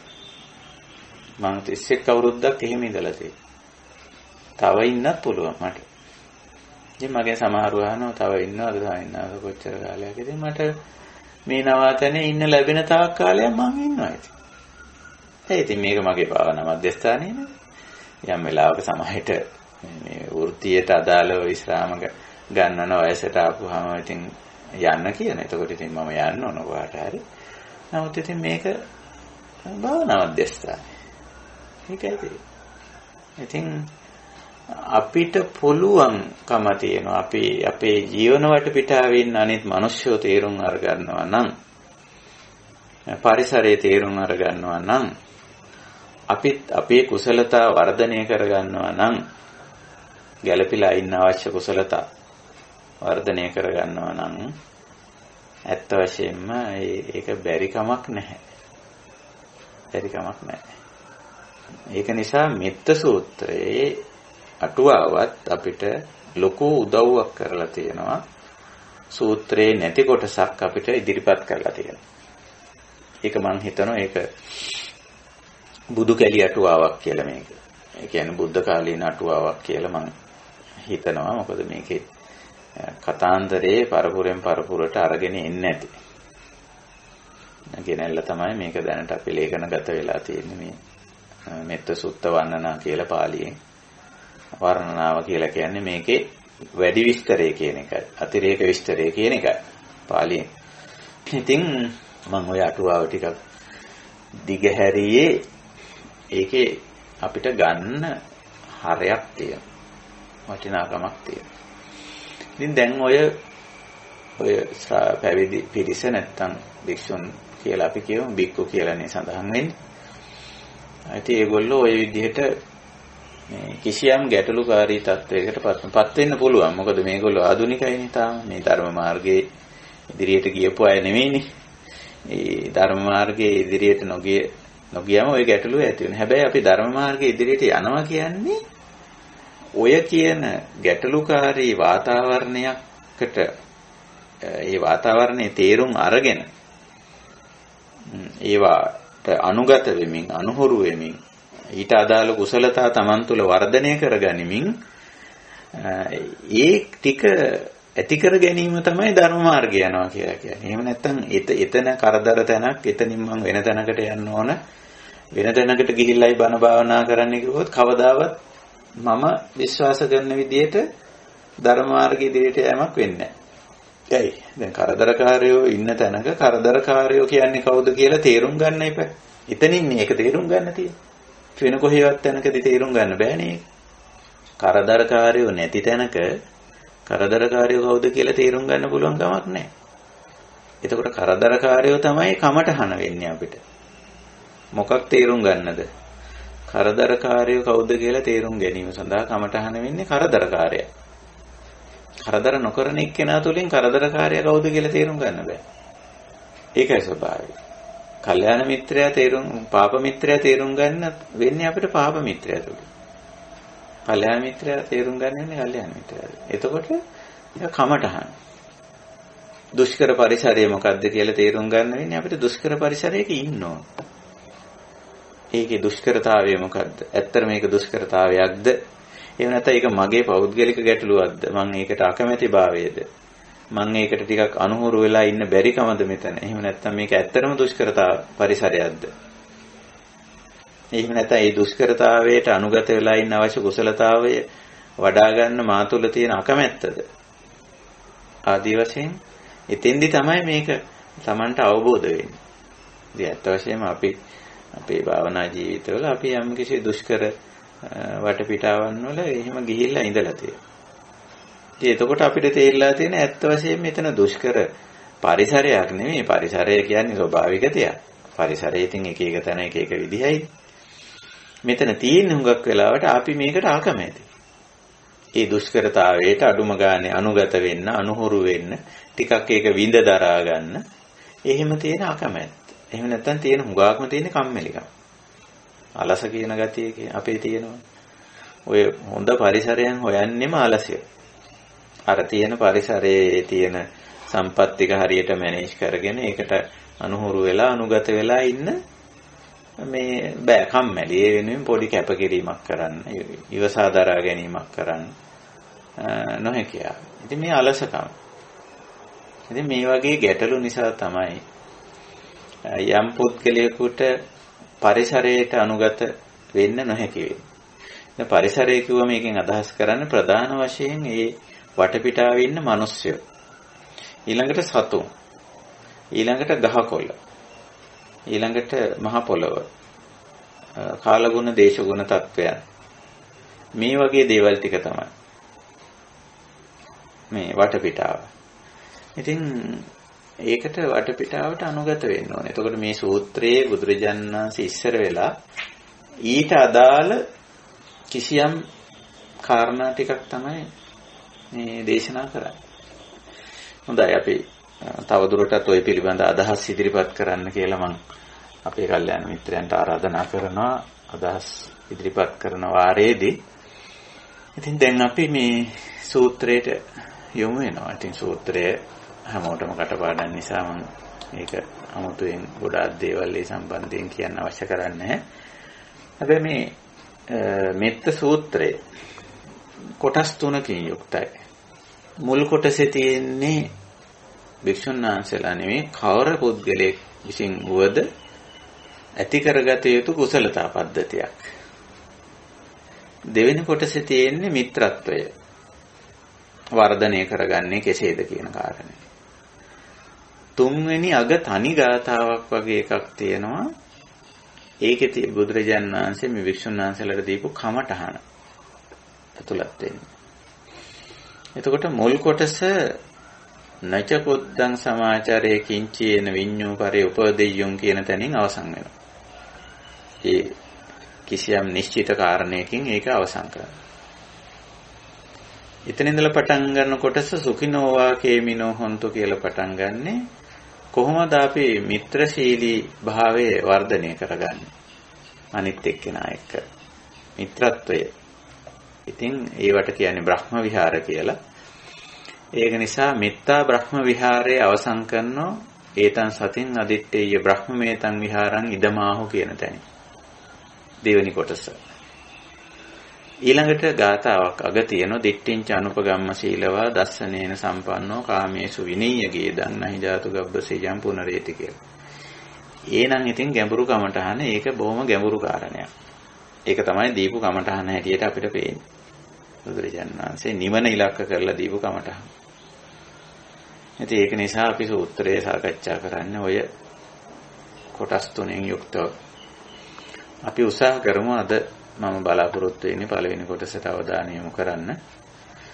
ඉතින් සූත්‍රය ආරම්භ කරන්නේ යං තං සන්තම් පදං අபிසමෙච්ච අත්ත කුසලේන කරණීයං කියලා. කරණීයං අත්ත කුසලේන. එතකොට මේ අත්ත කුසලේන කියන වචනය පාවිච්චි කරන්නේ අත්ත කුසලයා කියලා කියන්නේ අත්ත කියන්නේ අර්ථාන්විත භාවයේ අර්ථවත් බව යහපත කියන එකයි. ඒ යහපත උදා කරගන්න ඒක ඇති කර ගැනීමෙහි උත්සාහ කරන තැනැත්තා. ඒ කාර්යය කරන තැනැත්තා විසින් ඕනම ක්ෂේත්‍රයක දැන් මෙතන පදයක් යදෙන සන්තම් පදං කියලා. දැන් සන්තම් පදං කියන එකට හැමෝම අර්ථකථන සපයන්නේ නිවන කියලා. එතකොට මේ අර්ථකථන සැපීමේ වැරද්දක් නැහැ. මොකද බුදුරජාණන් වහන්සේ නිවන් පිණිසනේ කමඨහන් දෙන්නේ. ඒක වැරද්දක් නැහැ. හැබැයි සන්තම් පදං ශාන්ති පදය පදං කියන්නේ අත් වශයෙන් මාර්ගය කියන අර්ථය. සන්තං ශාන්තිය නිවන කියලා අපි ඒක ගන්නත් පුළුවන්. නමුත් මම මේකේ මීට වැඩිය ටිකක් මේ සන්තම් පදං කියන වචනේ මීට වැඩි ටිකක් පුළුල් විදිහට මේ තේරුම් ගන්න බලමු. දැන් ශාන්තිය සන්ත මානස සන්ත වාචා සන්ත වාසු සමාහිතෝ ආදී වශයෙන් මේ සන්තෝ දන්තෝ ආදී වශයෙන් දේශනා කරලා තියෙන තැන්වල සන්ත කියන්නේ ඇත්තටම සැනසීම සහනය කියන එකයි. කරදර බාධාවක් නැති බව. වෙහෙසක් පීඩාවක් හිංසාවක් නැති බව. සන්තං කියලා කියන්නේ. ඉතින් ඒකට නිවන කියලා අපිට තව වචනයක් පාවිච්චි කරන්න පුළුවන්. නිබ්බාන කියන වචනේ පාවිච්චි කරන්නත් පුළුවන්. නමුත් අපි මේක මීට වැඩිය ටිකක් ප්‍රායෝගික අර්ථයෙන් ගත්තොත් අපේ ජීවිතයේ නොඑක් වැඩ කටයුතු වල යෙදිලා ඉන්නවනේ. නොඑක ඉලක්ක තියාගෙන වැඩ කරනවා. ඉතින් මේ හැම ක්‍රියාකාරකමක් ඇතුළෙම අපිට කිසියම් ශාන්තියක්, කිසියම් සැනසීමක් අවශ්‍යයි. අන්න ඒකට පදම් කියන්නේ නිතරම මේ පියවර කියන අර්ථයෙන් නැත්තම් මාර්ගය කියන අර්ථයෙන්. සන්තම් පදම් කියනකොට සන්තම් නෙවෙයි. ඒ ශාන්තියට, ඒ නිවීමට, ඒ සැනසීමට මග. අபிසමේච්ච කියන වචනේ ඒක අපේක්ෂා කරන්නා කියන අර්ථයෙන් තියෙන්නේ. මේකට නොඑක් විදිහේ අර්ථකථන සැපයලා තියෙන අபிසමේච්ච කියන වචනේට. අවබෝධ කර ගන්නවා කියන අර්ථෙත් අපිට ගන්න පුළුවන්. මොකද පහලින් තියෙන කාරණා අවබෝධ කර ගන්න ඕන. බුදුහාමුදුරුවෝ කියන කාරණා අවබෝධ කර ගන්න ඕන කියන අර්ථෙත් ගන්න පුළුවන්. එහෙම නැත්නම් ශාන්තිපදයේ අපේක්ෂා කරන්නා විසින් යම් සන්තම් පදං තං අபிසමේච්ච. යන්තං සන්තං ඔය පද සංදේලා තියෙන්නේ. යම් නිවීමක්, සැනසීමක්, සාමකාමී බවක්, සතුටක්, සහනයක් අපේක්ෂා කරන්නේද එවැනි දෙයක් තං ඒ සඳහා ඒ ශාන්තිපදය අවබෝධ කර ගැනීම සඳහා, සාක්ෂාත් කර ගැනීම සඳහා කරණීය කළ යුතු දේවල් මේ මෙතෙන්දලා දක්වන්නේ. අත්ත කුසලේන. ඒ අර්ථය, ඒ කුසලතාවේ ඇති කරගන්න ඕන. ඇති කරගත යුත්තා විසින්, ඇති කර ගැනීමට අපේක්ෂා කරන තැනැත්තා විසින් මෙන්න මේ පහත දේවල් කරන්න. එතකොට මේ ශාන්තිය, සැනසීම, සාමකාමී බව, සහජීවනය, සහනය කියන එක හැම ක්ෂේත්‍රයක් තුලදීම අපිට අවශ්‍යයි. දැන් සරල උදාහරණ වලින් අපි කතා කරොත් අපි ගෙදර නිවසක් ගත්තොත් එතන සන්තම් මේ ශාන්තිමත් බවක් තියෙන්න ඕන නිවසේ. රැකියා ආයතනය ගත්තොත් එතනත් සන්තම් තියෙන්න ඕන. ශාන්තිය, සැනසීම, නිවීම තියෙන්න ඕන. ගමක්, රටක්, සමාජයක් ගත්තොත් ඉතින් ඒක එහෙම අවශ්‍යයි. එහෙම නැත්නම් වෙනත් ආයතනයක් ගත්තොත් ඒක තියෙනවා. ඉතින් ඒක නිකම්ම ලැබෙන්නේ මේ ශාන්තිය එහෙම ලැබෙන්නේ නැහැ. ඒකට පදම් පියවරක් තියෙන. ඒකට ගත යුතු පියවර තියෙනවා. නැත්නම් අනුගමනය කළ යුතු ප්‍රතිපදාවක් තියෙන. ප්‍රතිපදාවට තමයි පදම් කියන්නේ. ඉතින් යමෙක් ඒක අපේක්ෂා කරනවා නම් ඒ ඕනම ක්ෂේත්‍රයක ශාන්තිය අපේක්ෂා කරනවා නම් එතකොට හැම ක්ෂේත්‍රයකම සමස්ත ශාන්තිය තමයි නිවන කියන්නේ. ඉතින් අපි එක් ක්ෂේත්‍රවල ශාන්තිය ඇති කරගන්න උත්සාහ කරනවා. සන්තම් පදම්. ඉතින් ඔන්න එතන ඉඳලා කියනවා අර තමා තුල ඇති කරගත යුතු කුසලතා ටික ඉස්සර වෙලා. දැන් මෙතන හරි වැදගත් කාරණයක් තියෙනවා. අපි යම්කිසි ශාන්තියක් අපේක්ෂා කරනකොට හුඟක් අය ඒ ශාන්තිය පිටින් ගන්න බලාපොරොත්තු වෙනවා. අනිත් එක්කෙනා මෙහෙම වෙන්න ඕන, මෙහෙම වෙන්න ඕන, මෙහෙම වෙන්න ඕන, මෙහෙම වෙන්න ඕන කියලා මේ ඒ ශාන්ති පදය නැත්නම් ශාන්තියට පදයේ හැටියට, මාර්ගයේ හැටියට සලකන්නේ බාහිර පුද්ගලෙක් පරිසරය මෙහෙම වෙන්න ඕන. මෙහෙම තැනක් වෙන්න ඕන කියලා. ඉතින් කල් තියාම ඉතින් එහෙම ශාන්තිය සහිත පරිසරයක් වල ජීවත් වෙන්න, පදිංචි වෙන්නත් එහෙමයි. රැකියාවක් කරන්න ගියත් ඉතින් මෙහෙම තැනක තමයි මට රස්සාව ඕන. වෙන තැනක මට බෑ. ඉතින් බාහිරේ තමයි ඔක්කොම හොයන්නේ. භාවනා කරන්න ගියත් එහෙමයි. භාවනා මධ්‍යස්ථානයක් හොයලා දෙන්නේ කාවින්නාන්ද කියලා. ඉතින් ඊට පස්සේ ලොකු ලිස්ට් එකක් කියලා. මේ භාවනා මධ්‍යස්ථානේ මෙහෙම වෙන්න ඕන, මෙහෙම වෙන්න ඕන, මෙහෙම වෙන්න ඕන, මෙහෙම වෙන්න ඕන, මෙහෙම වෙන්න ඕන, මෙහෙම වෙන්න ඕන. ඉතින් ලිස්ට් එකක් කියලා. දැන් ඊයේ මම ඕස්ට්‍රේලියාවේ ඉඳලා ආපු තරුණ මහත්තයෙකුට මේ අපේ බෝධිවනින්ට එක්කන් ගිහලා ඉතින් එයාට ටික කාලයක් භාවනා කරන්න ඕනේ කියලා. ඉතින් එයාගෙත් ලිස්ට් එකක් තියෙනවා. මම කිව්වා ලිස්ට් එක හරියන්නේ නැහැ. ඔයා ඉතින් දක්ෂ වෙන්න ඕන මෙතන ඉන්න. එතන තියෙන වටපිටාව ඒව මේවත් එක්ක ඉතින් දක්ෂ වෙන්න ඕන. පළවෙනි කාරණේ. ඉතින් තමන්ගේ පැත්තෙන් තමයි මේ කුසලතාව වර්ධනය කරගන්නේ බුදුදහමට අනුව. ඉතින් අනිත් පරිසරය හදන්න යනවා. එතන තියෙන ඒවා ගොඩනගන්න යනවා. නිර්මාණය කරන්න යනවා. අඩුපාඩු හදන්න යනවා. ඉන්න අයගේ තියෙන අඩුපාඩුකම් කෙලින් කරන්න යනවා. ඉතින් අර දෙවිවරු කර වැඩේ ඉතින් කරනවා. ඒකට ලක් වෙනවා. ඉතින් එලවලා දානවා. ඉතින් ඉන්න බෑ. ඒ නිසා බුදුරජාණන් වහන්සේ ඉස්සර වෙලාම අපිට කියලා දෙන්නේ තමන්ගේ කුසලතා ටික වර්ධනය කරන්න කියලා. මේ ශාන්තිය යම් තැනක ශාන්තියෙන් සැනසීමෙන් ජීවත් වෙන්න උත්සාහ කරන කෙනා තමාගේ කුසලතා ටික වර්ධනය කරගන්න කියලා. ඒ කුසලතා ටික තමයි ඉස්සෙල්ලාම කියන්නේ සක්කෝ. දක්ෂ වෙන්න ඕන. තමන් දක්ෂ වෙන්න ඕනේ. එතන ශාන්තිය උදා කර ගැනීමෙහිලා තමන් දක්ෂ වෙන්න ඕන. ඒකයි කියන්නේ. ඉතින් මේ දක්ෂතාවය කියන්නේ මොකක්ද කියලා මෙතන පැහැදිලි කරලා නැහැ. මොකක්ද දක්ෂතාවය කියලා. ඉතින් අටුවාවේදී යම් උත්සාහයන් දරලා තියෙනවා. නිවනට අදාළව දක්ෂ වෙන්න ඕනේ. නිවන සාක්ෂාත් කර ගැනීමෙහිලා කුසල් වඩා ගැනීමෙහිලා දක්ෂ වෙන්න ඕනේ කියලා. එහෙනම් ඒ අර්ථයෙන් ගත්තොත් සීලය රකින්න, සමාධිය වඩන්න, ප්‍රඥාව දියුණු කරගන්න තමන් දක්ෂයෙක් වෙන්න ඕනේ. සක්කෝ හැකි කෙනෙක් වෙන්න ඕනේ. සක්ක කියන්නේ පුළුවන්කම කියන එකනේ. පාලි භාෂාවෙන් පුළුවන් කෙනෙක් වෙන්න ඕනේ. හැකි වෙන්න ඕනේ.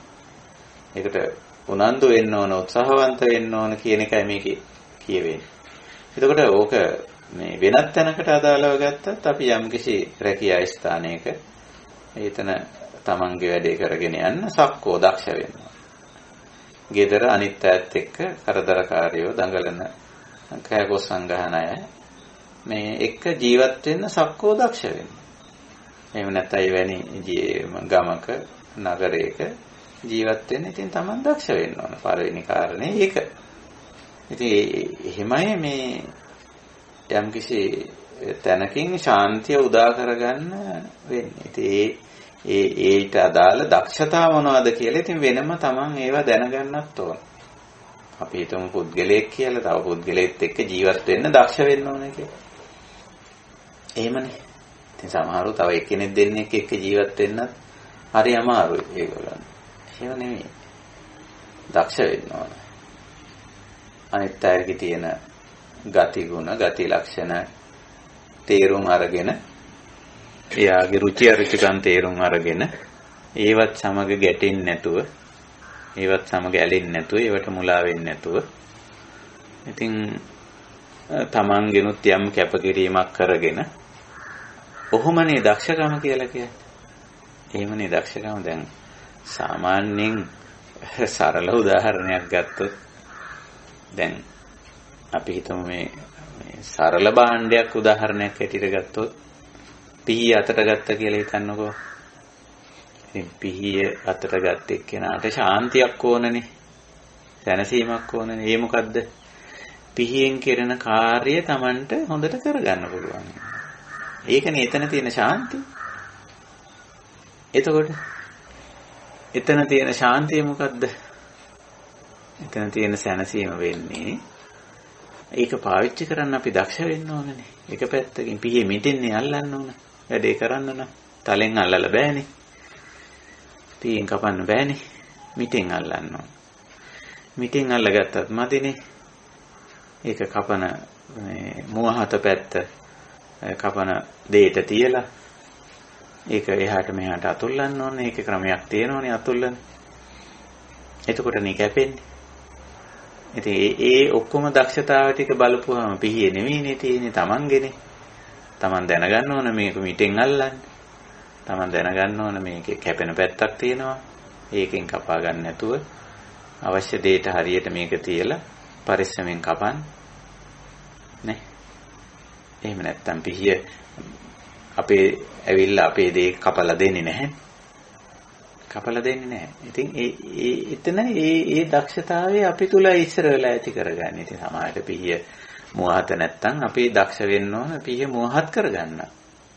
ඒකට අවශ්‍ය දෙයක් පිහිය ගලක හරි අතුල්ලලා මොකක් හරි කරලා ඉතින් මේක මුවහත ගන්න එකත් අපේ දක්ෂකමනේ. පිහිය මුවහත අරගෙන ඒකෙ මිටෙන් අල්ලලා මුවහත පැත්ත හරියට කපන්න ඕන දෙයට තියලා නිසි විදියට අතුල්ලලා නේ කපා ගන්න එක. එතකොට බලන්න මේ පිහියෙන් අපි කපා ගැනීම පිහියක් තුලින් යමක් කපා ගන්න ලේසියෙන් පහසුවෙන් කපා ගත්තා කියන එකේ ශාන්තියක් නේ එතන. සැනසීමක් නේ. නැත්නම් ඒක කපා ගන්න ගිහිල්ලා ඒක හරියට කපා ගන්න බැරි නම් ඉතින් ඒක අපිට හරි කරදරයක් නේ. ඉතින් සමහරව කරන්නේ දමල ගහලා යනවා යන්නේ මේක කරන්න බෑ කියලා. එහෙම නෙමෙයි. එහෙම නැත්නම් අත කපා ගන්න. නේ? එනත පිහිය මොට වෙලා කියලා මේ මොට්ට පිහියෙන් කපන්න බෑ කියලා දමල ගහලා යන්නේ. ඉතින් එතන ශාන්තියක් නැහැනේ. ශාන්තියට පදේ නෙමෙයි. එතකොට බුදුහාමුදුරුවෝ පටන් ගන්න එකයි සක්කෝ තමන් දක්ෂ වෙන්න ඕන. ඒ කියන්නේ තමන්ගේ අවශ්‍ය කුසලතා වර්ධනය කරගන්න ඕන. ඉතින් හරි පුළුල් වචනයක් සක්කෝ කියන එක. ඕක ඕනම කාරණයකට අදාළව දක්ෂ වෙන්න ඕන. දැන් අපි පාසල් වලට ගිහිල්ලා කරණීයමෙත්ත සූත්‍රය උගන්වන දරුවන්ට. ඉතින් අපි එතෙන්දී කරණීයමෙත්ත සූත්‍රය උගන්වන්නේ නිවන් දැකීම නැත්නම් භව නිරෝධය සඳහා නෙමෙයි. පාසලේ ඉන්න දරුවාගේ ඉලක්කය මොකක්ද කියලා බලන්න. ඉතින් ළමයින්ගෙන් අපි අහනවා මොකද්ද ඕගොල්ලන්ට ශාන්තිය? මොකද්ද ඕගොල්ලන්ගේ සතුට? ඕගොල්ලන්ගේ සැනසීම වෙන්නේ මොකද්ද? අපෝ සාදු විභාගේ පාස් වෙන එක තමයි හොඳටම. එහෙනම් ඒකට සක්කෝ දක්ෂ වෙන්න ඕන. ඒ ශාන්තිය උදා කරගන්න නම් මොකකට දක්ෂ වෙන්න ඕන. ඉතින් ඒ ටික එතන මතු කරගන්න පුළුවන්. ළමයින්ම කියනවා සමහර වෙලාවට මේක කරන්න ඕන. අන්න ඒකනේ සක්කෝ දක්ෂකම. ගෘහ ජීවිතයේ පෞල් ජීවිතයේ ශාන්තිය ඇති කරගන්න නම් ඒකට අදාළ දක්ෂකම අපි ඇති කරගන්න. ඒකට අදාළ දක්ෂතාවයක් තියෙන. ඒක නිකන් හම්බ වෙන එකක් නෙමෙයි. ඉතින් එහෙම තියෙන්නේ මම ඔය පිහිය කතාව කිව්වේ ඊටම සරල දෙයක්. සරල දේ පවා සක්කෝ බුදුරජාණන් වහන්සේ අවවාද කරනවා ඒකට දක්ෂ වෙන්න ඕන. යමක් මෙහෙවන්න, යමක් හසුරවන්න, තේරුම් ගන්න, අවබෝධ කරගන්න, පුරුදු වෙන්න, පුහුණු වෙන්න දක්ෂයෙක් වෙන්න. තව ඉස්සරහට යනවා උජු ඍජු බව කියලා අපි ඔකට කියන්නේ.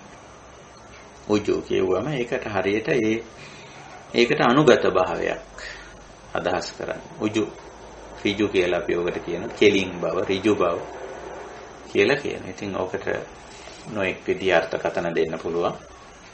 යම්කිසි ප්‍රතිපත්තියක්, යම්කිසි සැනසීමට අදාළ ප්‍රතිපදාවක් තියෙනවනේ. ඒ ප්‍රතිපදාව අනුවම කටයුතු කරන ලක්ෂණය තමයි උජු කියලා කියන්නේ. උජු පටිපන්නෝ භගවතෝ ශාවක සංඝෝ කියලා අපි කියන්නේ. එතෙන්දී භාග්‍යතුන් වහන්සේගේ ශ්‍රාවක පිරිස උජු පටිපන්න. මේ ප්‍රතිපදාව අනුවම යනවා කියන එක. දෙකක් නැහැ. අපි දන්නෝනේ ඕනම තැනක උජු ඊට අනුගතවම කටයුතු නොකරොත් එහෙම ගැටලුව මතුවෙනවා කියලා. ශාන්තිය ලබා ගන්න බැරි වෙනෝනේ. ප්‍රතිපත්තියක් තිබුණාට ඒකට එකඟවම යන්න ඕන. නේ කොතනත් එහෙමනේ. මේ ක්‍රමයට අනුගත වෙන්න ඕන කියන එක නෙමෙයි කියන්නේ. ඕනම තැනක ආචාර ධර්මයක්, ගුණ ධර්මයක්, ප්‍රතිපදාවක්, ප්‍රතිපත්තියක්, පටිපදාවක් තියෙනවනේ. ඒක බුදුරජාණන් වහන්සේ වෙන තැන්වලත් කියන දේශනා කරලා තියෙන යතානෝ සිට්ඨං තථා පටිපජ්ජමානා කියලා තියෙන පිළිවෙලට කරන එක. ඒ ප්‍රතිපදාවට අනුවම යන එක. ඉතින් ඒක අවශ්‍යයි. උජු. ඒක යම්කිසි යහපත් නිවැරදි. ඒ කියන්නේ ශාන්තිය අපේක්ෂා කරන ප්‍රතිපදාවක් වෙයිද? ඒකට අනුවම කටයුතු කරන ගතිය. ඊළඟට ඒකෙම තවත් වර්ධනීය වචනයක් පාවිච්චි කරලා තියෙනවා. අර සු සහිතව උජු කියන වචනේ යොදලා තියෙනවා. සු උජු කියලා. කියන්නේ වඩාත් ඍජු. ඒකට 100%ක්ම අනුගත වෙන්න උත්සාහ කරන ඒ ප්‍රතිපත්තියට ප්‍රතිපදාවට ඒ ශාන්ති පදයේ වෙනුවෙන් ශාන්ති පදයට පදේනේ ප්‍රතිපදාව අපි කියන්නේ පටිපදා පද. ඒ ප්‍රතිපදාවට අවංකවම ඒ කියන්නේ තමන්ගේ හෘද සාක්ෂියට එකඟවම කියන එකයි ඔය සූජු කියන එකේ අදහස. දැන් අපි සමහර තැන්වල සමහර දේවල්ට එකඟ වෙන්නේ නිකන් ලෝක සම්මතයට විතරක් එකඟ වෙලා නිකන් ඉන්නවා. එතකොට ඒක ඇත්තටම හරි එකඟ වීමක්, අනුගත වීමක් නෙමෙයි. ඒක ඍජු වීමක් කියන්න පුළුවන්. නමුත් සූජු වේතන නැහැ. ඒ ලක්ෂණේ තියෙන. ඒ විදිහට. ඉතින් ඔහොම සූජු අවංකවම හෘද සාක්ෂියට එකඟවම ප්‍රතිපත්ති ගරුක වෙනවා කියන එකයි මේකෙන් අදහස් කරන්නේ. නිකන් ලෝක සම්මතයට ප්‍රතිපත්ති කරුක වීම විතරක් නෙවෙයි. අවංකව. ඒ අදහස. ඊළඟට සුවචෝ. වචෝ කියනකොට සාමාන්‍යයෙන් වචනයට සම්බන්ධතාවයක් පෙන්නනවා. සුවච කියන වචනේ අර්ථ දෙන්නේ හුඟක් වෙලාවට කීකරු කියන අදහස වගේ එකක් සරල අර්ථය. කීකරු සිංහලෙන් කී දේ කරන කියන දේ කරන කියන එකනේ. ඒක එච්චර ගැළපෙන අර්ථයක් නෙවෙයි. කියන එක කරනවා නම් ඒක එච්චර මේ බුදුදහමට ගැළපෙන්නේ නැහැ. ඒතකොට ඒ අනුව ගත්තොත් ඉතින් වැරදි දෙයක් කිව්වත් ඒක කරන්න එපා. නේ? ඒ අඟුලිමාල වගේ. අඟුලිමාල කීකරු. සුවච කෙනෙක් නෙමෙයි කීකරු කෙනෙක්. කී දේ කරන්නේ. එහෙම එකක් බුදුදහම උගන්වන්නේ නැහැ. සුවච කියන වචනේ කීකරු කියලා පරිවර්තනය කරොත් ඒක වැරදි. ඊට වැඩිය ගැඹුරු අර්ථයක් තියෙනවා. දැන් අපිට ගුරුවරයෙක්, කල්යාණ මිත්‍රයෙක්, අම්මෙක් තාත්තෙක් කවුරු හරි හොඳ නරක දන්න, ප්‍රතිපදාව දන්න එහෙම කෙනෙක් අපිට යමක් කියනවා. ඒක තමයි වචනය කියන්නේ. ප්‍රකාශනයේ යමක් කියලා දෙනවා, තෝරලා දෙනවා, වටහලා දෙනවා. එතකොට ඒක කරන්න ඕන. අර ශාන්තිපදය වෙනුවෙන් යමක් කියලා තියෙනවා. ශාන්තිපදේ අපේක්ෂා කරන්නාට මෙන්න මේක කරන්න එපා. මේක කෙරුවොත් ශාන්තිපදේ ශාන්තිය ලැබෙන්නේ නැහැ. මේක කරන්න ශාන්තිය ලබා ගන්න කියලා අර සහනය සැනසීම ඒකේ ප්‍රතිලාභයේ ප්‍රයෝජනීය ලබා ගැනීම සඳහා කියලා තියෙනවා. කල යුත්ත නොකල යුත්ත. එතකොට මේ නොකල යුත්ත නොකර හැරීම, කල යුත්ත කිරීම. අන්නේ වචනයේට දක්වන එකඟතාවය තමයි සුවචෝ කියලා දාස් කරන්නේ. එහෙම නැතුව කීකරුකම එහෙම නෙමෙයි. ඊළඟට ඔහුගේ ඔහුගේ සුවචෝ සුවච භාවයක් තියෙන්න ඕන. සුවචෝ ච අස්ස කියන්නේ වෙන ඔහුගේ කියන අර්ථය. ඔහුගේ ඒ සුවච භාවයක් තියෙන්න ඕන කියන්නේ. දැන් මේ ඔක්කොම අපි තුල වර්ධනය කරගන්නා වූ ගුණාංග තියෙනවා. ඊළඟට මෘදු බව. ඒ කියන්නේ ටිකක් අලු ගතිය. දැන් ඔය මිනිස්සුත් එක්ක වැඩ කරනකොට, යන්ත්‍ර සූත්‍රයක වැඩ කරනකොට මෘදු වෙන්න ඕන. ඒ කියන්නේ අපිත් ටිකක් නම්‍යශීලී වෙන්න ඕන. අපිත් අනුගත වෙන්න ඕන, අනුහුරු වෙන්න ඕන. නේ?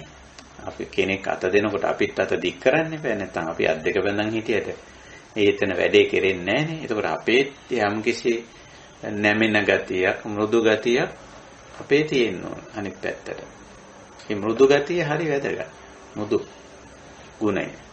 නම්‍යශීලී ගතිය කියලා අපි ඔකට කියනවා. නම්‍යශීලී ගතිය. ඉතින් ඒක තියෙන්න ඕන. නැත්තම් බැහැ නේද? අනම්‍ය වැඩ කරන්න, කටයුතු කරන්න, හිතන්න, කතා කරන්න, වැඩ කරන්න පටන් ගත්තොත් එතන පුද්ගලයාට පවතින්න බෑ. සමහර විට අර භික්ෂුන් වහන්සේලාගේ ওই ගතිය දෙන්නේ නැති. මේ දෙවියෝ මේගොල්ලෝ එලවන්නේ නැත්තේ ඒ හේතුව නිසා. මුදු ගති නැති වෙන්නේ. ඊළඟට මේ අනතිමානී කියන්නේ මානී කියන ස්වභාවය අපි දන්නවනේ. Taman ගැන සමහර වෙලාවට අදි탁සූරුවෙන් ඉන්න, අව탁සේරුවෙන් ඉන්න, ඒ වගේ ලක්ෂණ. එතකොට මේ අනතිමානී ස්වභාවය අවශ්‍යයි. අනිත් අයත් එක්ක වැඩ කරනකොට, තැනක කටයුතු කරනකොට තමන්ම ප්‍රධානිය, තමන්ම මූලිකය, තමන් කියන වචනේම හරි, තමන්ගේ ප්‍රතිපදාව ප්‍රතිපත්තියම හරි, තමන්ගේ තීරණයම හරි කියලා ඒක ලොකු කරගන්න නැතුව යම්කිසි මැනීමක් අවශ්‍යයි.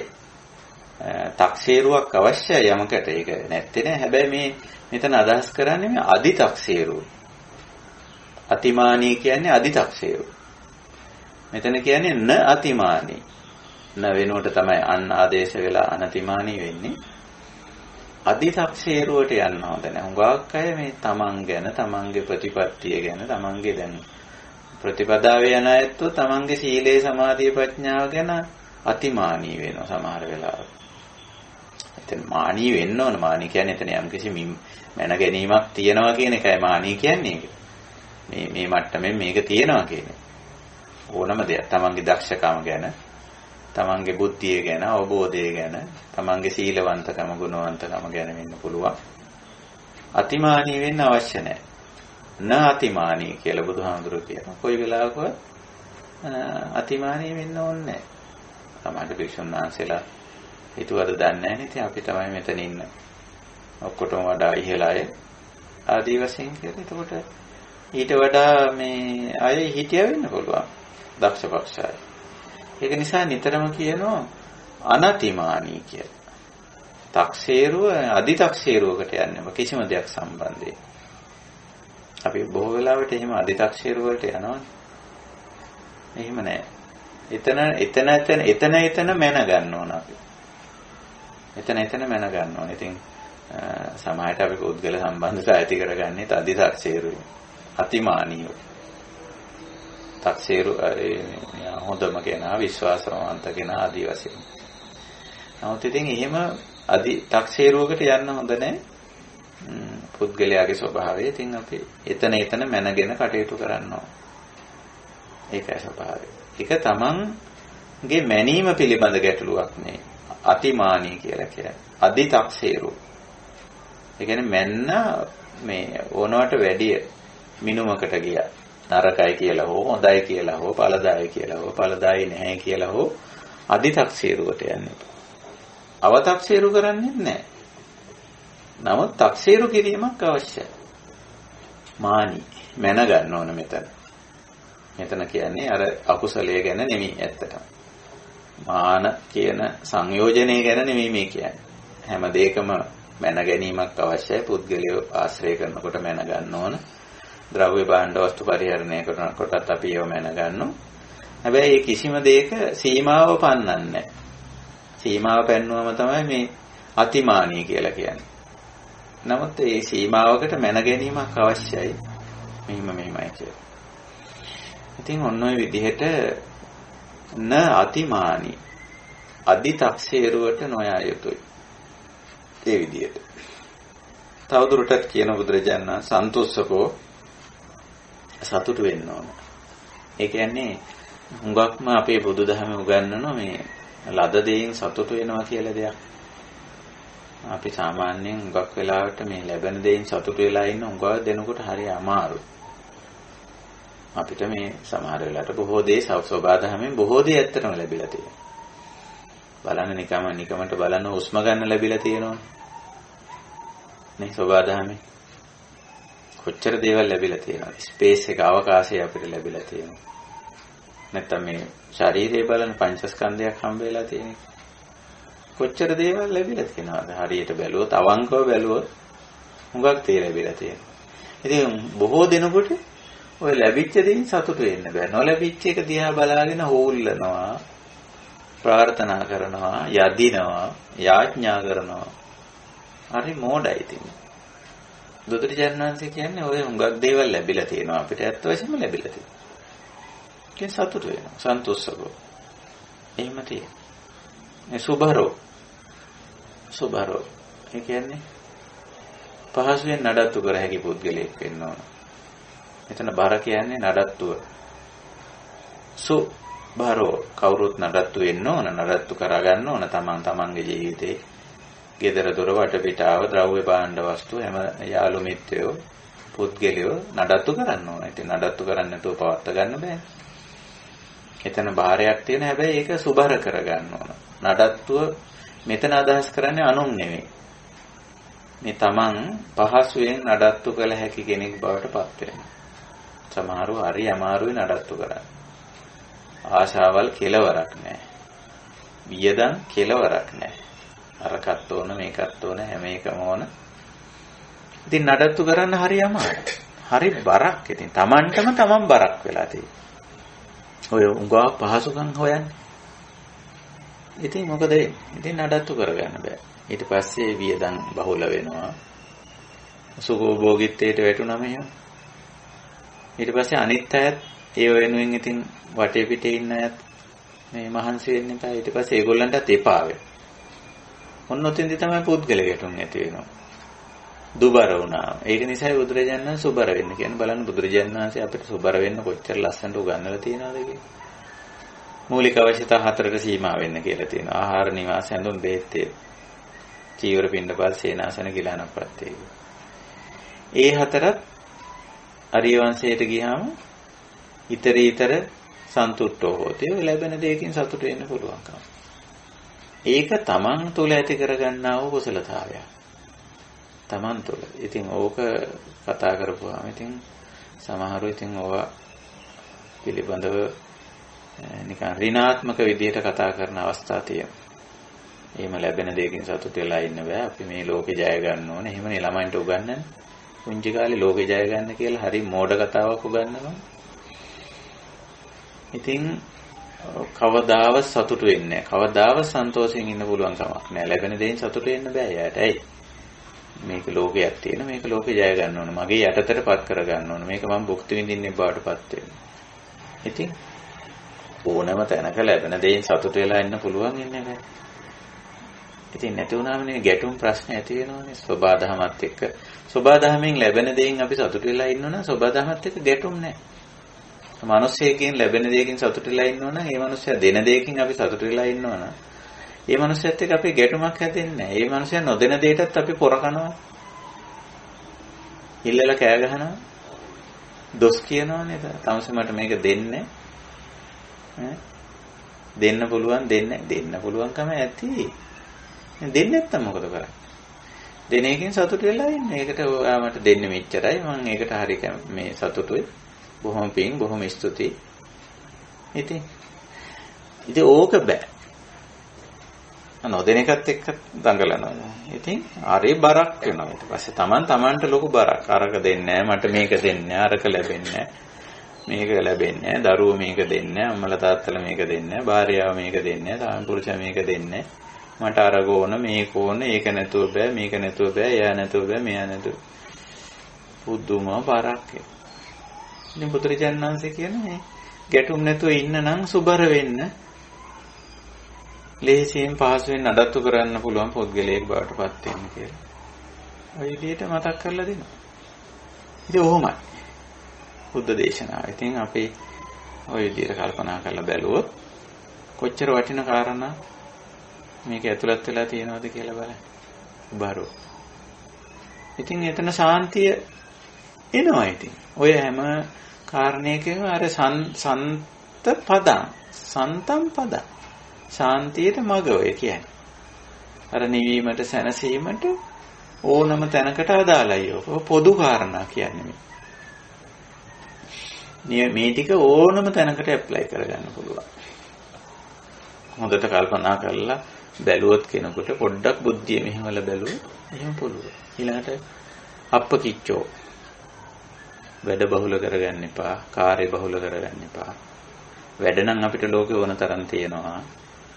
මේ බහුල කරගත්තොත් මොකද වෙන්නේ? ශාන්තිය නැති වෙනවා, දැනසීම නැති වෙනවා.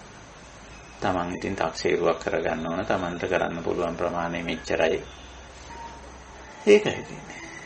අල්ප කෘත්‍ය වැඩ අඩු කරගන්න. ඒ කියන්නේ මේ ලෞකික වැඩ ඒ වැඩි කරගත්තොත් ශාන්තිය නැති වෙනෝනේ. ඒකයි. ඊළඟට ලහුක වුත්ති ස කියන්නේ සහිතයි කියන අර්ථේ. ස ලහුක වුත්ති පද සංදි වුණාම සල්ලහුක වුත්ති. ලහුක වුත්ති කියන්නේ පැවැත්මට. පැවැත්ම. ලහු කියන්නේ දැන් ලහු ගුරු කියලා වචන දෙකක් තියෙනවා. ලහු කියන්නේ බොහොම සැහැල්ලු, සරල, ස්මූත්. ඒකයි. පැවැත්ම හරි සැහැල්ලු පැවැත්මක් සහිත වෙන්න කියනවා. සහිතාර්ථයේ දෙන්නේ. ලහුක වුත්ති ස. එතකොට සයන්න සහිතාර්ථයේ දෙන නිපාතේ සම්බන්ධ වුණාම අර ලයන්න දිත්ත වෙනවා. ස ලහුක වුත්ති සල් ලහුක වුත්ති. ලහුක වුත්ති. ඉතින් සැහැල්ලු පැවැත්මක් තියන එක අපි අපේ ජීවත් වීම සරල කරගන්නවයි කියන එක මේ කියන්නේ. ඕනම තැනකට ගිහිල්ලා මේ ඉන්න අයට බරක් වුණොත් මොකද වෙන්නේ? තමන්ගේ පැවැත්ම බොහොම බරසාර වුණොත් ඉතින් එතන කරදරයක් වෙනවා.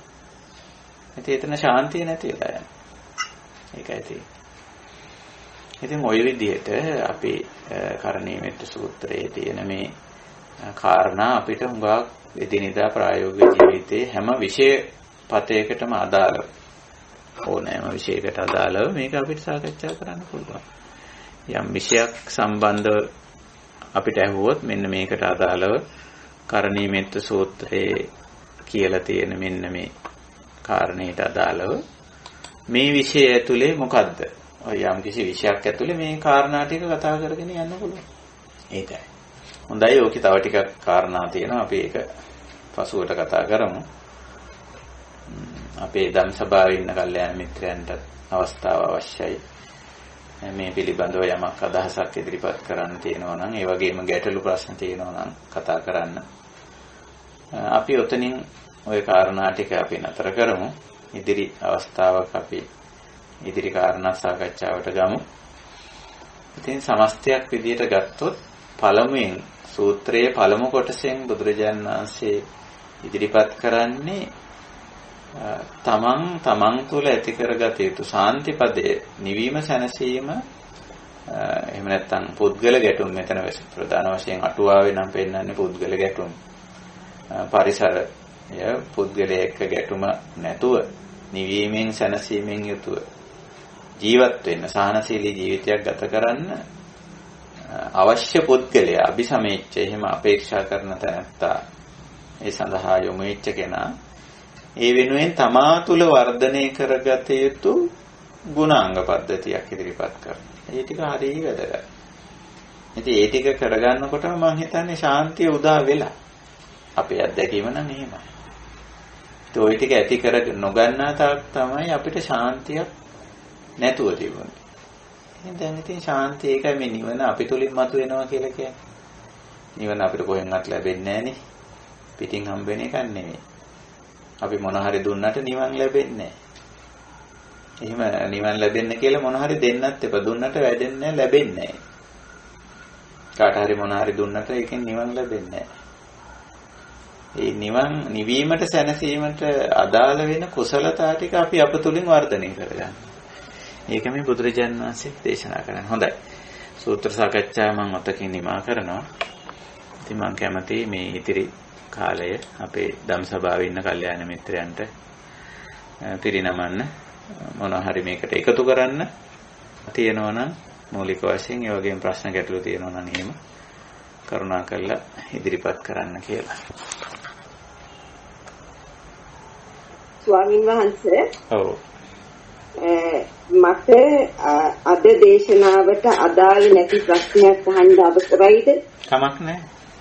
ස්වාමින් වහන්සේ, මේක කටුකුරුන්දේ ස්වාමින් වහන්සේගේ දේශනාවක තිබුණු වචනයක් මට හරියටම තේරෙන්නේ නැති නිසා මම හිතුවා ඔබ වහන්සේගේ විමසනවා කියලා. කටුකුරුන්දේ ස්වාමින් වහන්සේ මජ්ජේ සූත්‍රය ගැන විස්තර කරනකොට ස්පර්ශය විස්තර කරන එකේ කියනවා මේ අසට රූපයක් ගැටුනම ඒ දෙකෙන් චක්කු විඥානය ඇති වෙනවා කියන එකට හේතුව වෙන්නේ මේ ඇස සහ රූපය කියලා. ඊළඟට ඒක වැඩි දුරටත් විස්තර කරන සාරිපුත්ත ස්වාමීන් වහන්සේ මහා හස්තිපදෝපම සූත්‍රයේ කියනවා වචනයක් යොදනවා එතනදී තජ්ජෝ සමන්හාරෝ කියලා. කටුකුරුන්දේ ස්වාමීන් වහන්සේ ඒක විස්තර කළේ එයින්ම හටගන්නා වූ යොමු වීමක් කියලා. ඒක ස්වාමීන් වහන්සේ මීට ඉස්සෙල්ලා මම අහලා තිබුණේ නැති නිසායි ස්පර්ශය ගැන හිතනකොට මට ඒක තේරුම් ගන්න අමාරු නිසායි මම හිතුවා ඔබ වහන්සේට මේ ප්‍රශ්නය යොමු කරන්න. මුලින් ඉදිරිපත් කරපු දේ පසුව ඒ කියන්නේ අවස්ථා දෙකේම ඉදිරිපත් කරලා තියෙන දේ සමානයි. ඒ කියන්නේ ඉන්ද්‍රිය අරමුණත්, ඒ කියන්නේ ඉන්ද්‍රිය අරමුණු කියන ඒවා අපි දන්නවානේ. ඇහැ කන නාසය දිව කය මන ඉන්ද්‍රිය 6. ඊට අදාළ ගෝචර වෙන දේවල් ඉන්ද්‍රිය ආරම්මන, රූප ශබ්ද ගන්ධ රස පොට්ටබ්බ ධම්ම. ඉතින් හේතුඵල ධර්මානුකූලව ඔය ඉන්ද්‍රියකට අරමුණක් හමු වෙන්න පුළුවන්. ඊට අදාළව හේතු යෙදුනම ඉතින් මුණ ගැහෙනවා. ඉතින් මුණ ගැහුනම අපි අර මේ නාම ධර්මයක් තියෙනවනේ සංඥා කියලා. ඒ සංජානන හැකියාව ওই වෙලාවේ අවදි වෙන්න පුළුවන්. ඒක තමයි විඥාන කියන්නේ. සංජානන හැකියාව තමයි අවදි වෙන්නේ. ඒ අවදි වුණාම තමයි විඥාන කියන්නේ. එතකොට ඒකයි කියන්නේ චක්කුංච පටිච්ච රූපේච uppajjati චක්කු විඥානං කියලා. අර පටිච්ච වීමත් පටිච්ච වීමත් එක්කම තමයි විඥාන හටගන්නේ. එතකොට දැන් ඔතන ධර්මතා හැටියට ගත්තොත් නාම රූපයක් තියෙනවා. නාම දෙක. රූප දෙකයි නාමයයි. රූප දෙක මොකද්ද? නාමය. චක්කුවයි රූපයයි ඊට චක්කු විඥානේ නාමය. නාමය. තින්නම් සංගති. ඉතින් ඔය තුන නොබින්දී පැවතුනොත් ඔය එක දිගට ටික වෙලාවක් පැවතුනොත් පස්සෝ ඇත්තටම අර අකණ්ඩ පැවැත්මට තමයි පස්ස කියන්නේ. ඒක දිගට පැවතුනොත් පස්ස වෙනවා කියලා කියන්නේ අර අරමුණ අර රූපය හිත වදිනවා. හිත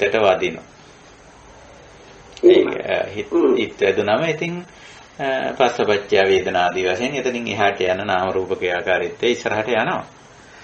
තජ්ජෝ සමන්නාහාරෝ කියලා ඔය මහා හත්තිපදෝපම සූත්‍රයේනේ.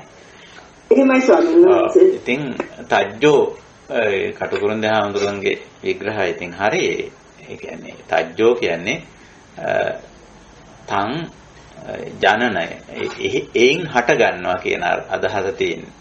ඔය ජනනාර්ථේ හට ගන්නවා කියන අර්ථේ එයින් හට ගන්නවා කියන අර්ථය. එතනින්ම හට ගන්නවා කියන අර්ථයයි. ඒකේ තජ්ජෝ කියන්නේ. ඉතින් අර එතනින්මනේ හටගත්තේ ඒක. එතනින්ම හටගත්තා ඒ තුලින්ම ඉතින් වර්ධනය වීගෙන ඉස්සරහට යනවා. තජ්ජෝ සමන්නාහාරෝ. ඒකයි. ස්වභාවය. ඉතින් ඔය අර යම්කිසි ඉන්ද්‍රිය ඥානනය සිද්ධ වෙන ආකාරය. ඉතින් ඒක හේතුඵල ධර්මානුකූලව එතන හටගන්න දෙයක්. තජ්ජෝ. එතන හටගෙන ඒ දේ නොබිඳී පැවතුනොත් දිගට වර්ධනය වීගෙන ඉස්සරහට යනවා. ඒකයි ස්වභාවය. එතකොට දිගට යාම තමයි ස්වාමීන් වහන්සේ එතනේ යොමු වීම නිසා සිදු වෙන්නේ නේ. ඔව්. පස්සේ දිගට යාම. පස්සේ ස්වභාවය අර තුන එකට දිගට පවතින්න ඕන සාමාන්‍යයෙන්. ඒක දැන් අපි ඇහැ වෙන පැත්තකට ගත්තොත් රූපය ඇහැ ඉස්සරහින් අයින් වුණොත් එතකොට අර එක දිගට තින්නම් සංගතියක් නැහැනේ. සංගති කියන්නේ අර දිගට පවතින. ඒක වෙන්න ඕනේ. ඒක තියෙන්න ඕනේ. යම් කාලඡේදයක් තියෙන්න ඕනේ. ඒකනේ දැන් ඔය සමාධිය උගන්වන්නේ බුදුදහමේ සමත සමාධියේ උගන්වන්නේ ඔය ටිකක් එක දිගට තියාගන්න පුරුදු වෙනවා. අර ඉන්ද්‍රියයි අරමුණයි විඥානයයි තුන එක දිගට තියාගන්න එකනේ ඔය සමත සමාධියදී කරන්නේ. එහෙම තියාගත්තම ඔන්න ඒක පස්ස වෙලා අන්න ඊට පස්සේ මනසට මේක ග්‍රහණය වෙනවා හොඳට. ඒ ග්‍රහණය වුණාම මේක අවබෝධ කරන්න පුළුවන්කම තියෙනවා. ඒකයි. මේක අපේ සාමාන්‍ය මට්ටමේදී ඒ වචනේ එච්චර සිද්ධ වෙන ආකාරය අපිට තේරෙන්නේ නැතුව ඇති නේද ස්වාමීන් වහන්සේ? ඔව් ආසාමාන්‍ය මට්ටමේදී ඇත්තටම තේරෙන්නේ අර අඩුම ගානේ සරල සමාධියකටවත් ආවොත් සංසුන් වෙලා ඩිංගක් මනස එක අරමුණක තියාගත්තොත් ඔය එතන මේක චක්කු විඥාන සෝත විඥාන ආදී වශයෙන් එතන මේක හට ගන්න විදිහත් ඒක ඉස්සරහට යන හැටි අපිට දැක ගන්න පුළුවන්. කටුකුරුන්ගේ ස්වාමීන් වහන්සේ නම් කියනවා ගැඹුරු විපස්සනාවකදී අපිට මේක දකින්න පුළුවන් කියලා. ඔව් සමහරවිට සමත සමාධියකදී පොඩ්ඩක් ඒකට පොඩි වැටහීමක් එන්න පුළුවන් නේද ස්වාමීන් වහන්සේ? ඔව් ගැඹුරු විපස්සනාව එතන හාමුදුරුවෝ යෝජනා කරන්නේ මේ සමස්ත ක්‍රියාවලියේ තියෙන අනිත්‍ය අනාත්ම ස්වභාවය දකින්න එකයි. ක්‍රියාවලිය දකින්නේ අපි සමතය තුල. එතන ගැඹුරු විපස්සනාව කිව්වේ අර ඔය කියන තජ්ජෝ සමන්නාහාරෝ එහෙම නැත්නම් පස්සෝ වේදනා සංඥා චේතනා මානසිකාර ඔය සමස්ත ක්‍රියාවලිය තින්නම් සංගතිය. ඒ හැම එකකම තියෙන අනිත්‍ය අනාත්ම විපරිණාම සමුදය වය පටිච්ච සමුප්පන්න ස්වභාවය දැකීම තමයි ගැඹුරු විපස්සනාව කියන්නේ. ගැඹුරු විපස්සනාව කියන්නේ උපද පිටක ඒකේ තියුණා ඒ වචනයට මෙනෙහි කිරීම කියලා. ඒක හරිද ස්වාමීන් වහන්සේ? සමන්නාහාරෝ කියන එකටනේ. එහෙමයි ස්වාමීනි. ඒක යම් පමණකට ඒක සිංහලාර්ථයක සාමාන්‍යයෙන් ඒ අර්ථය වැරදීම කියන්න බෑ. ඉතින් ගත හැකි ඒක. නමුත් අර සමන්නාහාරය කියන්නේ ඒක දිගින් දිගට මෙනෙහි කිරීමට වඩා මේකේ මේ නාම රූප ක්‍රියාවලිය තජ්ජෝ එතන හටගෙන ඒක දිගින් දිගටම මේ හේතුඵල ධර්මතාවයක් හැටියට මේ පවතිනවා. ඉතින් ඒක අපි දකින්න එක කෙනෙක් කියන්න පුළුවන් ඒක මෙනෙහි කරන එක නැත්නම් ඒක දකින්න එක කියලා දැක ගන්න ඕන. නමුත් අර මේක හටගෙන එක්තරා ප්‍රමාණයකට වෙනස් වෙමින් විපරිණාමය වෙමින් ඉදිරියට පවතින ස්වභාවය. ඒක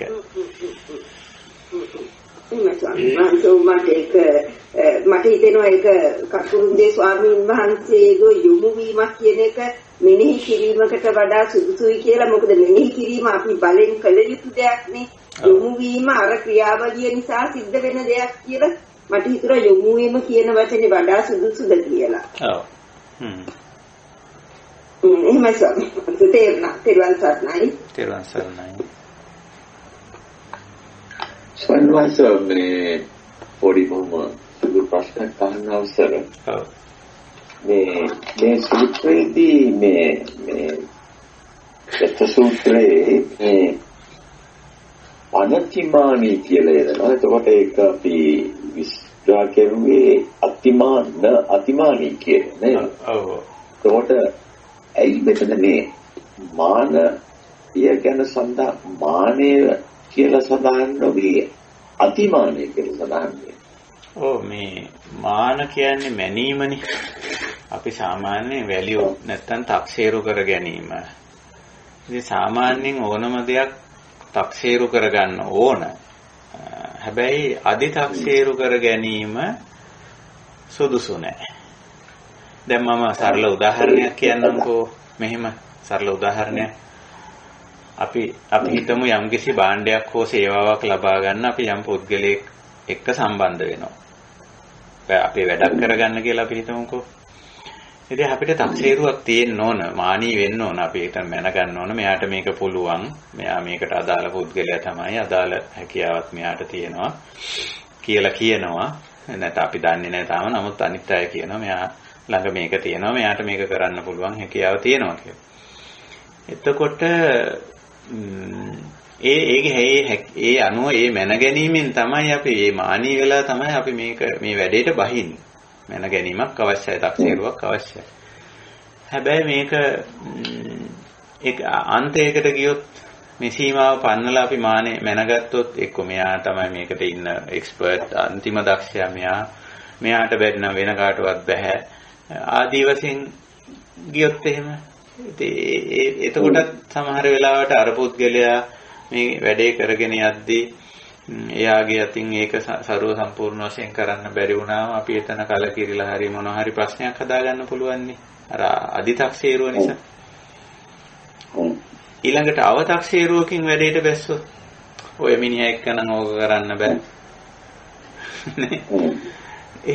ඒ දෙකම මේ අති සීමාව පැන්නීමක් ඒක දැන් අති කියන එකේ තියෙන නිතරම සීමාව පන්නලා මේක යන්නේක අදි탁සේරුවයි අව탁සේරුවයි දෙකම අතිමානයි සීමාව පන්නලා අව탁සේරු කරන්න ඕනෙත් නැහැ අපි අදි탁සේරු කරන්න ඕනෙත් නැහැ යම් මැන ගැනීමක් අවශ්‍යයි මෙයත් එක්ක මේ වැඩේ මම කරන්න ඕන එතකොට මෙයා එක්ක මම කරනවා මේ කාර්යය සමහරට මේ හිතුවට වඩා දක්ෂ වෙන්නත් පුළුවන් හිතුවට වඩා අදක්ෂ වෙන්නත් පුළුවන් ඉතින් එතකොට අපි ඒක ඊට අදාළ ක්‍රියාමාර්ගයත් එක්ක ඉස්සරහට යනවා ඕනම තැනක එහෙමයි දැන් අපි සමහර ප්‍රදේශයකට පදිංචියට යන්නේ අදි탁සේරුව එහි හොඳම පළාතක් හොඳම මිනිස්සු ඉන්නේ කිසි ප්‍රශ්නයක් නැහැ කියලා ඉතින් ගිහිල්ලා පදිංචි වෙනවා අතිමානී එතකොට එතන තියෙන්නේ තක්සේරුව අදි탁සේරුව ඉතින් ගිහිල්ලා ටික දවසක් ඉන්නකොට අර අදි탁සේරුවේනේ ඉන්නේ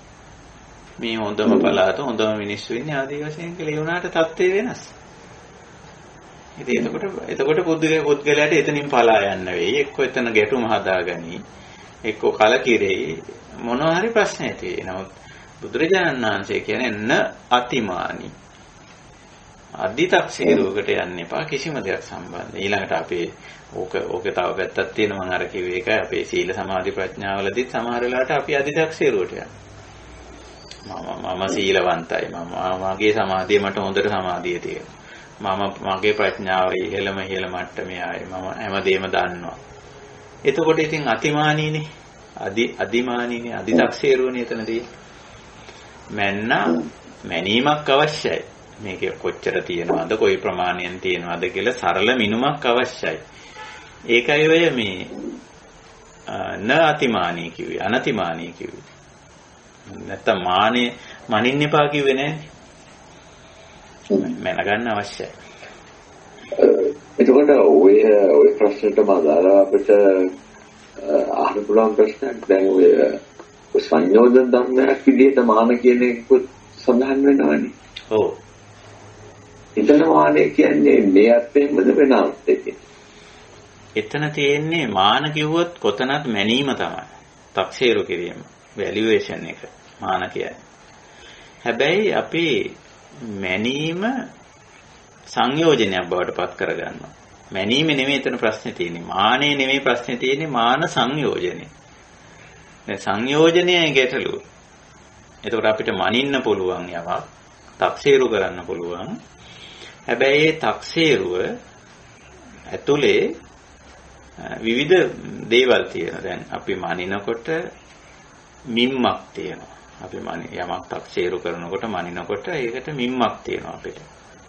භෞතික මිම්මක් හෝ එහෙම නැත්නම් මානසික මිම්මක් හෝ ආචාර විද්‍යාත්මක මිම්මක් හෝ ආගමික මිම්මක් හෝ මොනවා හරි මිම්මක් අපිට තියෙනවා. කෝදුවක් මෙෂර්මන්ට් එකක්. ඊළඟට මනින ක්‍රමයක් තියෙනවා. මනුම් ක්‍රමවේදයක් තියෙනවා. ඊළඟට මිම්මෙන් මනුම් ක්‍රමවේදයේ තුල ගිහිල්ලා මැනලා ගත්ත මිනුම් ඵලයක් තියෙනවා. ඊළඟට මනින්නෙක් ඉන්නෝ මනුන් ලබන දෙයක් තියෙනවා. දැන් ඔය ටික ලෝක ධර්මතාවයේ ඇටියට සම්මුතික සත්‍ය. හැබැයි අර මාන කියන සංයෝජනයේදී කියන්නේ ඔය එකකටවත් තදින් බැඳෙන්න එපා කියලා. මිම්මටවත්, මනින ක්‍රමයටවත්, මිනුම් ඵලයටවත්, මනින්නාටවත්, මනිනු ලබන්නාටවත් නැත්නම් මනිනු ලබන දෙයටවත් අපි මේ නිකම් ප්‍රයෝජනේ සලකලා පොඩ්ඩක් මැනගන්න. ප්‍රයෝජනේ සලකලා පොඩ්ඩක් මැනගන්න. ඉතින් ඕක වෙනස් වෙනවා. ඕක අනිත්‍යයි. මිම්ම වෙනස් වෙනවා. මනින ක්‍රමය වෙනස් වෙනවා. නේ? මිනුම් ඵලය වෙනස් වෙනවා අනිත්‍යයි. මැනලා ලබන මනින්නා වෙනස් වෙනවා. මනිනු ලබන දේ වෙනස් වෙනවා. අනිත්‍යයි අනාත්මයි. ඉතින් හැබැයි මේ අනිත්‍ය අනාත්ම වුණත් අපි මනිනවා. මැනගන්න පොඩ්ඩක් නේ. ඉතින් ඒ මාන සංයෝජනයේදී කියන්නේ මානය මැනීම තක්සේරු කිරීම තියෙනවා ලෝක සම්මතයේ. ඒක අපි කවුරුත් කරන්න ඕන. බුදුරජාණන් වහන්සේත් මැන්න. හැබැයි ඒක දැඩිව ගන්න එපා. උපාදාන කරගන්න එපා. ඒකත් එක්ක ඇලෙන්න එපා, ගැටෙන්න එපා, මුලා වෙන්න එපා කියන එකයි. එහෙම වුණොත් මානයේ සංයෝජනයක් බවට පත් වෙනවා. සංයෝජනයක් කියන්නේ දුකෙහි බැඳ තබන බැම්ම කියන එකයි. සංයෝජන. දුකට කොක්කක් වැටෙනවා අපිට. දැන් අපි දුකේ බැඳලා තියෙනවා. නිකන් හරියට ලණුවකින් සතෙක් කඹයක බැඳලා මේ කණුවක බැඳලා තියෙනවා වගේ දුකේ බැඳලා තියන්නේ දැන් මේ මානය. ඒ මොකක්ද අර මැනි මානය මිනුම තක්සේරුව ඒකට බැඳිලා පුද්ගලයා. ඒක දැඩිව අරගෙන නේ ආත්ම විදියට අරගෙන නිත්‍ය විදියට අරගෙන. එහෙම ගත්ත ගමන්ම මානය මැනීම සංයෝජනයක් වෙනවා. ඉතින් අපි එහෙම ගන්නෑ. මානයක් තියෙනවා, මැනීමක් තියෙනවා. නමුත් මැනීම සංයෝජනයක් කරගන්නේ අපි. ඒකයි. ඒක හරි සියුම් කාරණාවක් එක මේ දැනීමක් තියාගෙන ඒක සංයෝජනයක් නොකර ගැනීම. ඔව්. ඒක තමයි දක්ෂකම. අපි නිතරම කල්පනා කරන්නේ මේ සංයෝජනය කියන එක සම්පූර්ණ නතර කරන්නයි. නොමැනින්ද? ඒක බලන්න පුළුවන් කමක් නැහැ ඉතින් නේද? එහෙම බෑ. එහෙම බෑ. ඒ කියන්නේ මේ හරියට මේක නිකන් තක්සේරු කිරීමක් ඕන කරනවා නැත්තම් මේ වැඩ කරගෙන යන්න බෑනේ. මේ සාමාන්‍ය පැවැත්ම කියන එකේදී අනිවාර්යයෙන්ම මේ මාන ඕන. මැනීම මාන කියන්නේ මැනීම කියන එක. නමුත් මානය සංයෝජනයක් කරගන්නේ අපි කෙලේශයක් බවට පත් කරගන්නේ. මානය උපාදාන කරන්නේ. ඒකයි ඉතින් මානෙ තියෙන එක හරි සියුම් එකක් තමයි. මාත්‍ර කියන එක හරි. ඒක මම කියන්නේ බුදුහාමුදුරු කියලා තියෙන එක ලොකු දක්ෂතාවයක්. මැනලා ගන්න මැන්නට මිනුමට උපාදාන වෙන්නේ. ඒක නිත්‍ය හැටියට සලකන්නේ ආත්ම හැටියට සලකන්නේ. අනිත්‍ය අනාත්ම විදියට සලකගෙන මනිනවා. මිනුම් ඵලයත් අනිත්‍යයි අනාත්ම. ආයක වෙනස් වෙනවා. ඒක වෙනස් වෙන්න පුළුවන් ඕන වෙලාවක. මිම්ම වෙනස් වෙන්න පුළුවන්. මනිනෙක් කෙනා වෙනස් වෙන්න පුළුවන්. මනින ක්‍රමයේ වෙනස් වෙන්න පුළුවන්. ඒ වෙන්න පුළුවන් ඒක.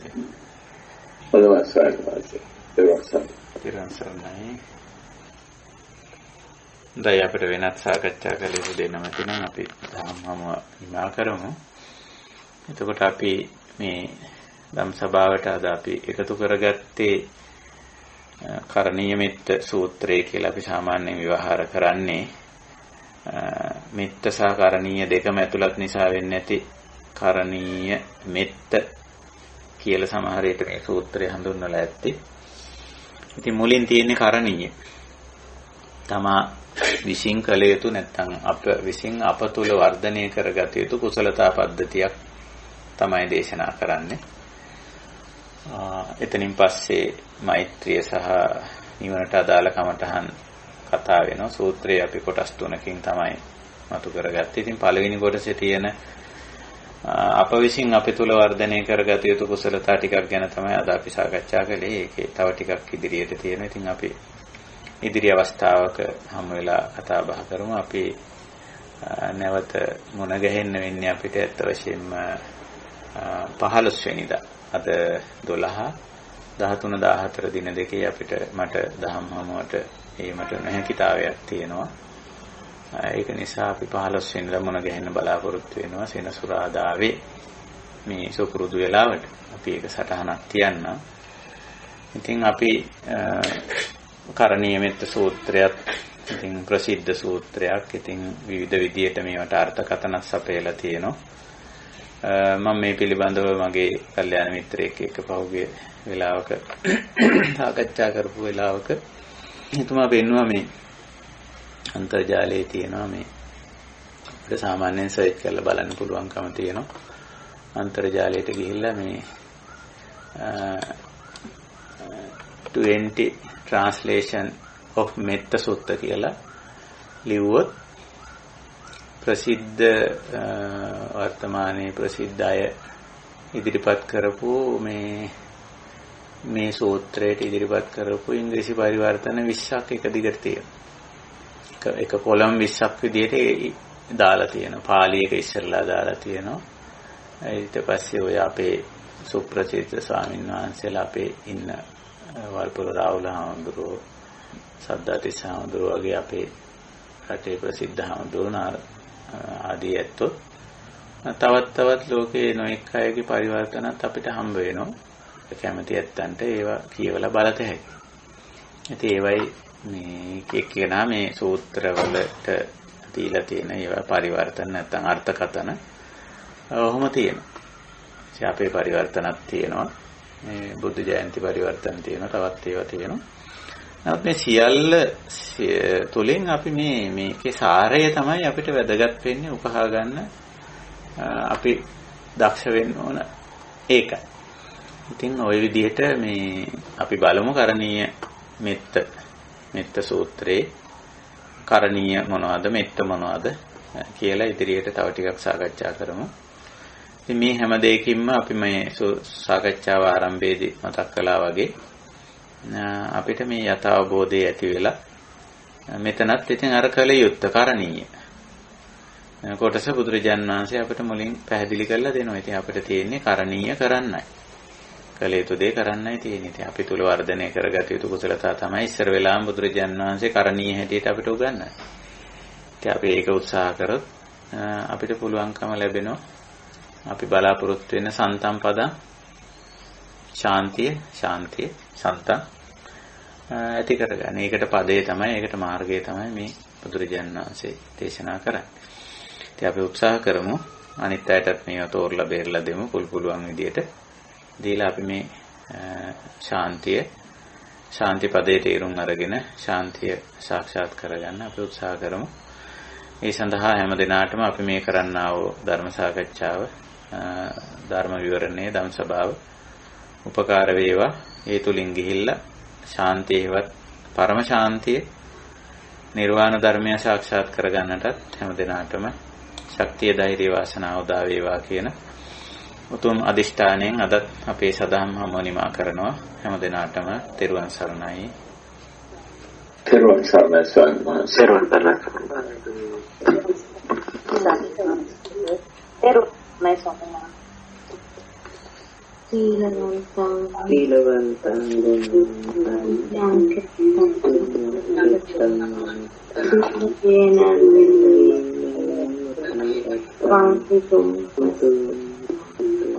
Sariputta Agatam Patipatiya Vatsā Kirabhaya Buddha Prastham Sabhana Sadhu Therwan Sarnai Sopat Deva